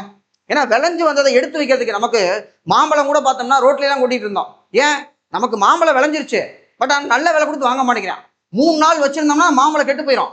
மாசா கம்பெனிக்காரங்க வந்து நம்மள்ட்ட வாங்கணும்ல, அதுக்கு என்ன வேணும், எல்லா பக்கம் நமக்கு வந்து அந்த குளிர் பதன பெட்டி வந்து நமக்கு வந்து தேவைப்படுது. அதை வச்சிருந்தோம்னா தான் நம்மளால போஸ்ட் ஹார்வெஸ்டிங் மெஷர் ரொம்ப முக்கியமான ஒண்ணு, கவனம் செலுத்தினோம்னா வருமானத்தை அதிகமாக்கலாம் அப்படின்னு சொல்லியிருக்காங்க. அடுத்து டேட்டா ஃபேக்ட் சொல்லும்போது ஏற்றுமதி ஆயத்த குறியீடு எக்ஸ்போர்ட் ப்ரிப்பேர்னஸ் இண்டெக்ஸ் நிதி ஆயோக் தான் ப்ரிப்பேர் பண்றேன். 2வது இடத்துல இருக்கோம், நம்ம 2nd பிளேஸ்ல வந்து அதுல இருந்துட்டு இருக்கோம். அப்புறம் இது கேட்டாங்க கடன் வைப்பு விகிதம் அப்படிங்கிறான். அதாவது எவ்வளவு டெபாசிட் உள்ள வருது, எவ்வளவு கடன் கொடுக்குறேன்னு பார்க்கும்போது 120.5% ரொம்ப அதிகம். ஏன்னா நான் 100 ரூபா வாங்குறேன்னா 120 ரூபா கடன் கொடுக்குறேன், அப்பனா தப்பு தானே, நம்ம வருமானத்துக்கேற்ற செலவு தான் பண்ணணும். ஸோ இப்போ கடன் வைப்பு விகிதம் வந்து 120.5% இருக்கு அப்படிங்கிறாங்க. அப்புறம் ஏற்றுமதியில் நம்ம 3rd பிளேஸ் அப்படிங்கிறாங்க. ஸோ ஏற்றுமதியில எக்ஸ்போர்ட்ல நம்ம 3rd பிளேஸா இருக்கும், முக்கியமான ஒண்ணு. அடுத்து தமிழ்நாட்டினுடைய உட்கட்டமைப்பு கொள்கை, அதாவது இன்ஃப்ராஸ்ட்ரக்சரை நான் கான்சென்ட்ரேட் பண்ணும்போது தனித்தனியா அங்கங்க கொத்து கொத்தா நான் வந்து தனித்தனியா பண்ணல, எல்லாம் சேர்ந்த மாதிரி தனி சொத்து உருவாக்கத்திலிருந்து விலகி அமைப்புகள் அடிப்படையிலான ஒரு இன்டகிரேட்டட் சிஸ்டமா நான் வந்து என்ன பண்றேன், உருவாக்குறேன் அப்படிங்கிறேன். அதாவது ஒரு ரோடு போட்டா அந்த ரோடு வந்து கரெக்டாக எனக்கு ஹார்பர்ல கனெக்ட் ஆகும், இல்லை வந்து ஏர்போர்ட்ல கனெக்ட் ஆகும், இந்த மாதிரி அதுக்கான ஃபேக்டரியிலேருந்து வர மாதிரி இப்படி நான் பண்ற இன்ஃப்ராஸ்ட்ரக்சரை எல்லாம் இன்டகிரேட் பண்ற மாதிரி நான் பண்ணிட்டு இருக்கேன் அப்படிங்கிறோம். அப்புறம் இதுல என்ன சொல்றாங்க, போக்குவரத்து, சரக்கு பயிற்சிமை, லாஜிஸ்டிக்ஸ், ஆற்றல், எனர்ஜி, நீர்வளம், வாட்டர் ஃபெசிலிட்டி கொடுக்குறேன், நகர மற்றும் ஊரக சேவைகளை வலுப்படுத்தி இருக்கிறது. அப்புறம் பொது போக்குவரத்து, எலக்ட்ரிக் வெஹிக்கிள், மெட்ரோ, டிஜிட்டல் இன்டகிரேஷனு, அங்கங்கே வைஃபை இன்டர்நெட் போடுறது, இது எல்லாமே நான் பண்ணும்போது தான் எனக்கு வந்து வளர்ச்சிக்கு வந்து அவ்வளோ காரணமாக இருக்கு அப்படின்னு சொல்லி இந்த பாயிண்ட்லேருந்து நம்ம எக்ஸ்பிளைன் பண்ணுறோம். அடுத்து எம்ப்ளாய்மெண்ட், வேலைவாய்ப்பு. வேலைவாய்ப்பில் இருந்து சொல்லும்போது நமக்கு ஒர்க்கிங் ஏஜ் பாப்புலேஷன் அப்படிமோ 15 வயசுல இருந்து 64 வயசுக்கு வேலை செய்கிறவங்க, இந்த ஏஜ் குரூப்ல இருக்கிற மக்கள் எவ்வளவு, இதுல எவ்வளவு பேர் வேலை செய்யறாங்க, எவ்வளவு பேர் வேலை கிடைக்கல ஆனால் வேலை தேடுறாங்க அப்படிங்கிற கேட்டகரிக்கான ஒரு பர்சன்டேஜ் போடுறதா நமக்கு என்ன சொல்லுவாங்க அப்படின்னா தொழிலாளர் பங்கேற்பு வீதம் அப்படிமா, லேபர் ஃபோர்ஸ், அதாவது லேபர் ஃபோர்ஸ் பார்ட்டிசிபேஷன் ரேட் அப்படிமா, LFPR அப்படின்னு ஒன்று வச்சிருப்பாங்க. ஸோ இதில் நம்ம 71.5% இருந்த தமிழ்நாட்டுடைய தொழிலாளர் பங்கேற்பு 23-24 கொஞ்சம் கணிசமாக அதிகமாகி 72.1.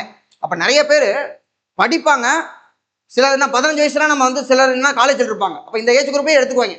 ஸோ எல்லாருமே நமக்கு வந்து வேலை செஞ்சுட்டும் வேலை தேடுறவங்க இருக்க மாட்டாங்க அப்படிங்கிறது இதனுடைய முக்கியமான ஒன்று.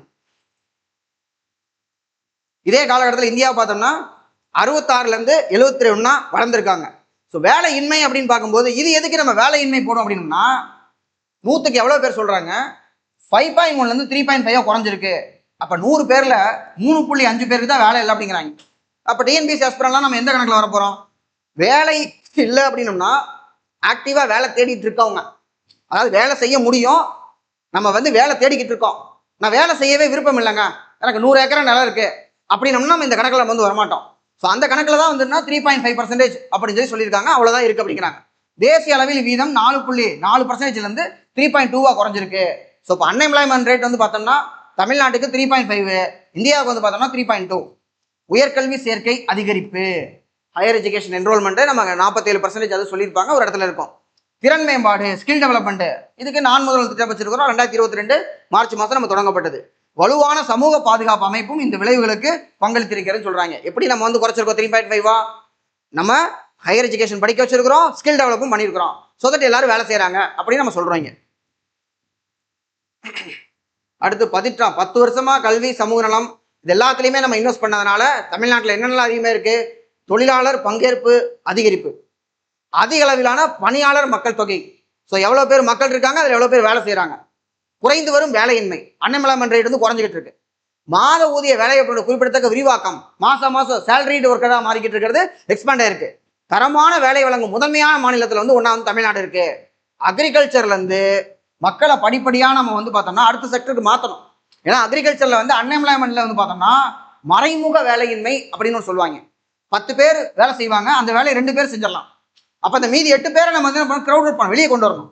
வெளியே கொண்டு சும்மா வச்சிருக்க முடியுமா, வேலை வாய்ப்பு நீங்கள் தரணும். இப்போ வேளாண் துறையிலிருந்து படிப்படியாக வெளியேறும் தொழிலாளர்களை நகர்ப்புற மற்றும் ஊரக பகுதிகளில் உற்பத்தி மற்றும் சேவைத்துறை, அக்ரிகல்ச்சர்லேருந்து நீங்கள் வெளியே எடுத்துகிட்டு வந்தால் ஒன்று உற்பத்தி துறையில் வேலை கொடுக்கணும், இல்லை சேவைத்துறை. அப்போ இது ரெண்டுலையுமே நம்ம நல்ல எம்ப்ளாய்மெண்ட் கொடுக்கணும்னா அதுக்கு நமக்கு ஸ்கில் வந்து தேவை. இதுக்கு என்ன பண்ணலாம் அப்படின்னா நம்ம படிக்க வைக்கிறோம், திறன் மேம்பாடு நம்ம பண்ணிட்டு இருக்கிறோம். எனினும் இவ்வளர்ச்சியானது பாலின இடைவெளிகளுடன் குறிப்பாக இளைஞரிடையே சீரற்றதாக இருக்கிறது அப்படிங்கிறாங்க. அதாவது ஆண் பெண் விகிதம்னு எடுத்துக்கிட்டோம்னா பெண்களுக்கு வேலை செய்யறதுல நிறைய பிரச்சனை இருக்கு. அது மட்டும் இல்ல, கல்வியிலிருந்து நிலையான வேலை வழிகளை வலுப்படுத்துவதோடு குடும்ப பராமரிப்பு சுமைகள், ஃபேமிலியை பார்த்துக்கணும், நம்மளுடைய சேஃப்டி வந்து முக்கியம், போக்குவரத்து இருக்கு, பணியிட தக்க வைப்பு, இதெல்லாம் இருக்கும்போது அப்போ பணியிடத்தில் நம்ம தேவையான வசதி ஏற்படுத்தினா தான் சஸ்டைனபிளாக நம்ம எம்ப்ளாய்மெண்ட் கொடுக்க முடியும் அப்படிங்கிறது இந்த பாயினுடைய கரெக்ட்ஸு. இதை பண்ணோம்னா வளர்ச்சியினுடைய அடுத்த கட்டத்தில் நமக்கு ரொம்ப முக்கியமாக இருக்குது அப்படிங்கிறாங்க. அடுத்த பாயிண்ட் இதனுடைய கிரக்ஸு பாயிண்ட் நம்பர் 28 சொன்ன மைய கருத்து என்ன அப்படிங்கிறது, தமிழ்நாட்டினுடைய வளர்ச்சியானது சமூக நல கொள்கைகளில் பின்வாங்காமல் பொருளாதார கட்டமைப்புகளை வந்து மேம்படுத்தினால ஏற்றிருக்கிறோம் அப்படிங்கிறதா இது ஃபுல்லாக நம்ம சொல்லக்கூடியது. ஸோ கல்வி, சுகாதாரம், போக்குவரத்து, கண்ணியமான வாழ்வு, இதெல்லாமே நலத்திட்டங்கள் அப்படிங்கிறத தாண்டி அது சமூக உரிமைகள், அது அரசுடைய திட்டங்கள் அல்ல, நம்முடைய உரிமைகள் அப்படிங்கிற அளவில் வந்து நடைமுறைப்படுத்தின வாய்நாளாக தான் இதை நம்ம வந்து அடைஞ்சிருக்கோம் அப்படிங்க சொல்றாங்க. அடுத்தது தமிழ்நாடு அரசு சமூக நலத்துறைக்காக வந்து பார்த்தோம்னா தொடர்ந்து இன்வெஸ்ட்மெண்ட் வந்து அதிகரிச்சுட்டே வந்திருக்கிறாங்க. செலவினங்கள் தொடர்ந்து அதிகரித்து வருகிறது. 21-22 1,13,268 கோடியா இருந்திருக்குது. அது வந்து 1,57,864 கோடியா திருத்தப்பட்ட மதிப்பீடு. இந்த நம்பர்லாம் மனப்பாடம் பண்ண முடியாது. இதெல்லாம் இன்வெஸ்ட் பண்ணியிருக்கிறாங்க. எதுக்காக அப்படின்னு பார்த்தோம்னா, நான் முதல்வன், புதுமை பெண், தமிழ் புதல்வன் 2022 மார்ச் 1, புதுமை பெண் அப்படின்னு பார்த்தோம்னா நமக்கு 2022 செப்டம்பர் மாதம் 5ஆம் தேதி மூவலூர் ராமாமிர்தம் அம்மையார் வந்து பேர் வச்சிருப்போம். இது வந்து பார்த்தோம்னா 2024 ஆகஸ்ட் 9ஆம் தேதி தமிழ் புதல்வன் திட்டம் கோயம்புத்தூர்ல வந்து தொடங்கப்பட்டது. முதலமைச்சரின் காலை உணவு திட்டம் அப்படின்னு சொல்லி பார்த்தோம்னா நமக்கு செப்டம்பர் 15 அண்ணாவுடைய பர்த்டேல நம்ம 22லயே நம்ம வந்து தொடங்கி வச்சிருக்கோம். 23 வந்து பார்த்தோம்னா மகளிர் உரிமை தொகை வந்து நம்ம தொடங்கி வச்சோம். அடுத்து கலைஞரின் வீட்டு வசதி திட்டம் அப்படிங்கிறது நம்ம வந்து வச்சிருக்கிறோம். குடிசை இல்லா தமிழகம் அப்படிங்கிறது 2030 டார்கெட்டு 8 லட்சம் வீடுகள் வந்து கட்டுறது டார்கெட் வச்சிருக்கோம். நம்ம குடும்பத்தினுடைய நிதி சுமையை குறைக்கின்றன. அப்புறம் இது வந்து வெறும் மறுபகிர்வு மட்டுமல்ல, ஒருத்தட்ட வாங்குறத நம்ம டிஸ்ட்ரிபியூட் பண்றது மட்டும் இல்லை, வேறு என்னென்ன பண்றோம் அப்படின்னா குடும்ப தேவைகளை நிறைவேற்றி தொழிலாளர்களுக்கு மன அழுத்தமற்ற வேலை வாய்ப்புகள், வேலை வாய்ப்புல மன அழுத்தம் இல்லாம வந்து இருக்கணும் அப்படிங்கிறது முக்கியமான ஒண்ணு. அதனால வந்து நம்ம மற்ற மாநிலங்களுக்கு முன்னோடி மாநிலமா நம்ம திகழ்றோம் அப்படிங்கிறதையும் சொல்லியிருக்கிறாங்க. அடுத்து மகளிர் மேம்பாடு. மகளிர் மேம்பாட்டுல என்ன சொல்றாங்கன்னா, குறிப்பிடத்தக்க சாதனைகள், கல்வி எல்லாத்தையும் படிக்க வைக்கிறோம், சுகாதார பயன்கள், கருவுறுதல் குறைப்பு டிஎஃப்ஆர் வந்து குறைச்சிருக்கிறோம். அப்புறம் ஃபினான்சியல், அதாவது inclusion, financial inclusion, bank account டைரக்டா பணத்தை வந்து நம்ம வந்து அக்கௌண்ட்ல பே பண்றது, பெண்களின் அரசியல் பங்கேற்பு ஆகியவற்றில் தமிழ்நாடு முன்னிலை வகிக்கிறது. அதுக்கடுத்து அதிக அளவில் கல்வியறி பெற்றிருந்தாலும், ஏன்னா பெண்களுக்கு என்ன பிரச்சனை, நிறைய பேர் இப்போ டிஎன்பிஎஸ்சி படிக்கிறவங்களே ஹவுஸ் ஒய்ஃபா இருப்பீங்க. ஒரு டிகிரி படிக்க வைக்க வேண்டியது, டிகிரி படிக்க வச்ச உடனே கல்யாணம் பண்ணி கொடுப்பாங்க. அப்போ நம்ம என்ன பண்ண போறோம், இதுக்கு தான் நம்ம டிகிரி படிச்சோமா அப்படின்னு சொல்லி நம்ம வந்து யோசிப்போம். அப்போ நமக்கு என்ன வேலைக்கு போகலாம் அப்படின்னு யோசிப்போம். டிஎன்பிஎஸ்சி படிக்கிறோம், அதே இது மற்ற வேலைக்கு போனோம்னா என்ன ஆகும், அப்போ நமக்கு வந்து பார்த்தோம்னா ஒரு பிரெக்னன்சி டைம்ல லீவ் தேவைப்படும். அப்போ ஒரு 1 இயர் வந்து லீவ் எடுக்கணும். அந்த டைம்ல நமக்கு வீட்டில் வந்து குழந்தைய பார்த்துக்கிறதுக்கு ஆள் வேணும். நம்ம வேலைக்கு போனா அங்க குழந்தைய வந்து பார்த்துக்கணும். அப்போ வேலைக்கு போறதுல குழந்தைய பார்த்துக்கிறது யாரு அப்படிங்கிற ஒரு அப்போ எல்லாத்தையும் பேலன்ஸ் பண்ணணும்ல. இது எல்லாத்தையுமே அரசு எந்த அளவுக்கு புரிஞ்சு வச்சிருக்கு அப்படின்னு பாருங்க. அதிக அளவில் கல்வியறி பெற்றிருந்தாலும் இளம் மற்றும் படித்த பெண்களிடையே தொழிலாளர் பங்கேற்பானது குறைவாகவே உள்ளது. ஸோ படிச்சிருக்கோம், வேலை குறைவா இருக்கு. ஏன்? குடும்ப பராமரிப்பு சுமைகள். அதாவது 24 மணி நேரம் வேலை வைப்பாங்க, ஆனா என்ன சொல்லுவாங்க, சும்மா தானே இருக்கு அப்படிம்பாங்க. ஹவுஸ் ஒய்ஃப் கிடைக்கக்கூடிய பேர் வந்து அதுதான். ஏன்னா அது அவ்வளவு வேலை இருக்கு, இட்ஸ் எ கேர் சர்வீஸ். ஆனா அது ஜிடிபியில ஆட் ஆகிறது இல்லை. ஸோ இப்போ சமூக விதிமுறைகள், இதுல இப்படித்தான் இருக்கணும் அப்படித்தான் இருக்கணும் அப்படிங்கிற ஏகப்பட்ட கட்டுப்பாடுகள் வேற. அடுத்து போக்குவரத்து கட்டுப்பாடுகள். எல்லா பக்கம் நம்மளால போயிட்டு வந்துட்டு இருக்க முடியாது, நீ வந்து இருட்டோட வரக்கூடாது, சீக்கிரமா வந்துடணும் அப்படின்னு போக்குவரத்து கட்டுப்பாடுகள். பக்கத்திலேயே இருந்தா போமா, ஒரு 2 கிலோமீட்டருக்குள்ள இருந்தா பாரு, 3 கிலோமீட்டருக்குள்ள அந்த மாதிரி இருக்குல்ல. ஆண்களுக்கு அப்படி ஒரு கட்டுப்பாடு இல்லை, பெண்களுக்கு அப்படிப்பட்ட ஒரு கட்டுப்பாடு இருக்கும்போது அதையும் நம்ம பார்க்கணும். இப்போ உயர்தர வேலைவாய்ப்புகள் உள்ள பற்றாக்குறை, ஹையர் லெவல்ல வந்து பற்றாக்குறை இருக்குது, முட்டுக்கடையா இருக்கு அப்படிங்கிறத அக்ரி பண்ணிக்கிறாங்க. அடுத்த கட்ட வளர்ச்சி, நெக்ஸ்ட் லெவல் நம்ம வளரணும்னா, ஏன்னா நம்ம 100 பேர் இருக்கிறோம்னா அதுல 50 பேருக்கு பக்கம் பெண்களா இருக்கும் பொழுது வெறும் 50 பேர் சேர்ந்து மாநிலம் வளர்ந்துராது, ஒரு நாடு வளர்ந்துராது. எல்லாரும் சேர்ந்தாதான் நாடு வந்து வளரும். அப்ப அதுக்கு என்ன சொல்றாங்க, வேலை வாய்ப்பு வளங்கள் என்னும் நிலையிலிருந்து வேலை கொடுத்தா மட்டும் பத்தாது, அதை சஸ்டெயின் பண்ணணும்ல. மேம்பட்டு குழந்தை பராமரிப்பு வசதிகள், அங்க வந்து ஒரு கிளஸ்டர் இருக்கு, ஏற்கனவே ரூல் இருக்கு. 50 பேருக்கு மேல வேலை செஞ்சா அந்த இடத்துல ஒரு குழந்தை பாதுகாக்கிறதுக்கு வசதி இருக்கணும். வீட்டு வசதி, போக்குவரத்து ஆகியவற்றை விரிவுபடுத்துதல், விரைவான வளர்ச்சிக்கு வாய்ப்புள்ள புதிய தொழிற்சாலைகளை வந்து புதிய வேலைவாய்ப்புல வந்து நம்ம உருவாக்கணும். இதெல்லாம் பண்ணோம்னா வளர்ச்சியில நம்ம வந்து அடுத்த கட்டத்துக்கு போயிடலாம் அப்படிங்கிறாங்க. அடுத்து இந்தியாவில் அதிக கல்வியறிவு பெற்ற மாநிலங்கள்ல ஒன்றான தமிழ்நாடு தொடக்க உயர்நிலை கல்வியை பத்தி சொல்லியிருக்கிறாங்க. எத்தனை இன்ஜினியரிங் காலேஜ் இருக்கு, 463 இன்ஜினியரிங். அப்புறம் பாலிடெக் வந்து பார்த்தோம்னா 492 பாலிடெக் இருக்கு. அதிக நிலையிலான, இது முக்கியமான ஒன்று, என்ஐஆர்எஃப்ல வந்து பார்த்தோம்னா நம்ம என்ஐஆர்எஃப்ல 17 இன்ஸ்டியூஷன் வந்து இருக்கு அப்படிங்கிறது முக்கியமான ஒன்று. 25 ரேங்கிங் படி 24ல 18 வந்து இருந்திருக்கு. இது ஆல்ரெடி 2 தான் கேட்டிருக்காங்க. என்ஐஆர்எஃப்ல நம்ம வந்து எத்தனை அப்படிங்கிறது ஏற்கனவே நமக்கு வந்து கேட்டிருக்கிறாங்க. ஸோ 17 இருந்தது. நாட்டிலேயே நம்ம வந்து பார்த்தோம்னா நம்பர் 1 நம்ம இருந்துட்டு இருக்கோம். என்ஐஆர்எஃப் ரேங்கிங் நம்ம தான் நம்பர் 1 இருந்துகிட்டு இருக்கோம், முதலிடம் வைக்கிறது. அப்புறம் தேசிய சராசரி கிராஸ் என்ரோல்மெண்ட் 28.4, நாம 47% வந்து பார்த்தோம்னா நாட்டிலேயே வந்து முதலிடம் வச்சிருக்கிறோம்.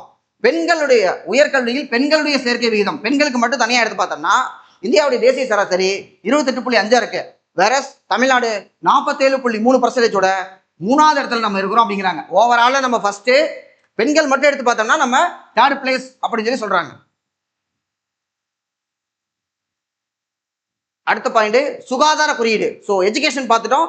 சுகாதாரத்தில் பார்த்தோம்னா 2023 சிசு இறப்பு வீதம், அதாவது இன்ஃபன்ட் மொர்டாலிட்டி ரேட் ஐஎம்ஆர் அப்படிம்பாங்க, 1000 குழந்தைகளுக்கு எத்தனை பேர் இறக்குறாங்க அப்படின்னு சொல்லிட்டு அது மிக குறைந்த அளவாக 12 அப்படிங்கிற அளவுக்கு வந்து இருக்கு அப்படிங்கிறது ஒரு முக்கியமான ஒரு ஃபேக்ட். அடுத்து multi dimensional poverty index MPI நிதி ஆயோக் போடக்கூடியது. அதுல ஈஸியான ஒரு நம்பரு 1.43% அப்படிங்கிற அளவுக்கு வந்து நம்ம வந்து குறைஞ்சிருக்கிறோம். வறுமை குறியீடு வந்து ரொம்ப வந்து நமக்கு குறைஞ்சிருக்கு அப்படிங்கிறாங்க. அப்புறம் ஆயுள் காலம், லைஃப் எக்ஸ்பெக்டன்சி அட் பர்த் அப்படிமோ, ஒரு குழந்தை பிறக்குதுன்னா எத்தனை வருஷம் வரைக்கும் உயிரோடு இருக்கும் அப்படின்னு சொல்லும்போது 73.4 73 வயசு வரைக்கும் நம்ம வந்து வாழ்வோம் அப்படிங்கிறது அந்த அளவுக்கு நம்ம நாட்டில் 3ஆவது பிளேஸ்ல இருக்கோம் நம்ம. அடுத்து இதெல்லாம் பண்ணாலும் தமிழ்நாட்டுடைய சுற்றுச்சூழல் மேலாண்மை நிறுவன ரீதியாக மேம்பட்டிருந்தாலும் ஓரளவுக்கு நம்ம பண்ணியிருந்தாலும் தொழில் மயமாதல், நிறைய தொழிற்சாலைகள் இருந்தால் பொல்யூஷன் அதிகமாகும். நகரமயமாதல், டிரான்ஸ்போர்ட் பயங்கர புகை அதெல்லாம் நிறைய வந்துட்டு தான் இருக்கும். நகரமயமாதல், காலநிலை இதெல்லாம் பார்த்தாலும் சொல்லி வருஷம் ஒரு மழை பெய்யுது, புயல் அடிக்குது, ஏதாவது ஒன்று வந்துட்டு தான் இருக்குது. தொடர்ந்து அழுத்தங்களை எதிர்கொள்கிறது. நீர் மாசுபாடு, வாட்டர் பொல்யூஷன் இருக்கு. அப்புறம் வேஸ்ட் மேனேஜ்மெண்ட், கழிவு மேலாண்மை பிரச்சனையா இருக்கு.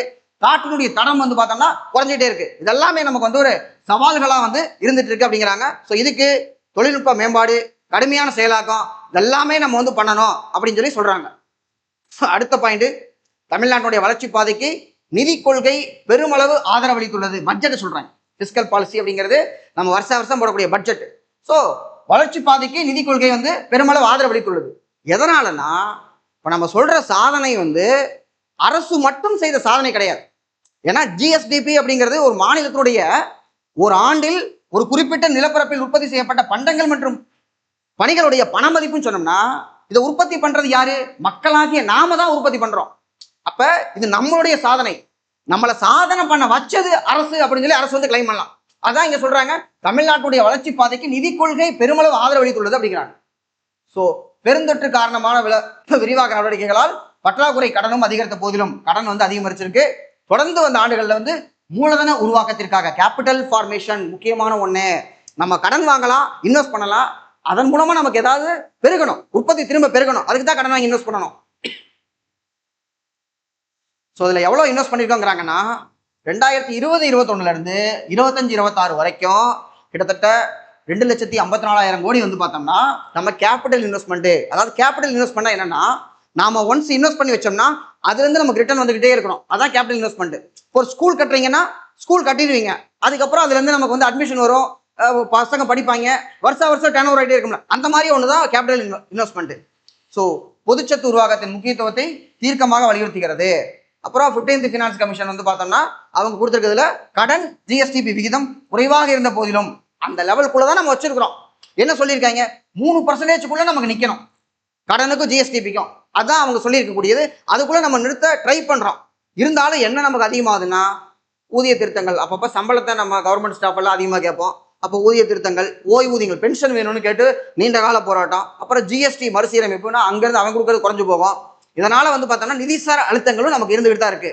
வளர்ச்சியை தக்க வைக்க வளங்களை முறையாகவும் ஆக்கப்பூர்வமாகவும் பயன்படுத்த வேண்டி இருக்கும் அப்படின்னு சொல்லி இதுல ஒரு முக்கியமான ஒரு பாயிண்ட சொல்றாங்க. இது கிடைச்சிருச்சு, வளர்ந்துட்டோம், ஆனா தக்க வைக்கணும்னா நம்ம முறையா வந்து செயல்படணும் அப்படிங்கிறாங்க.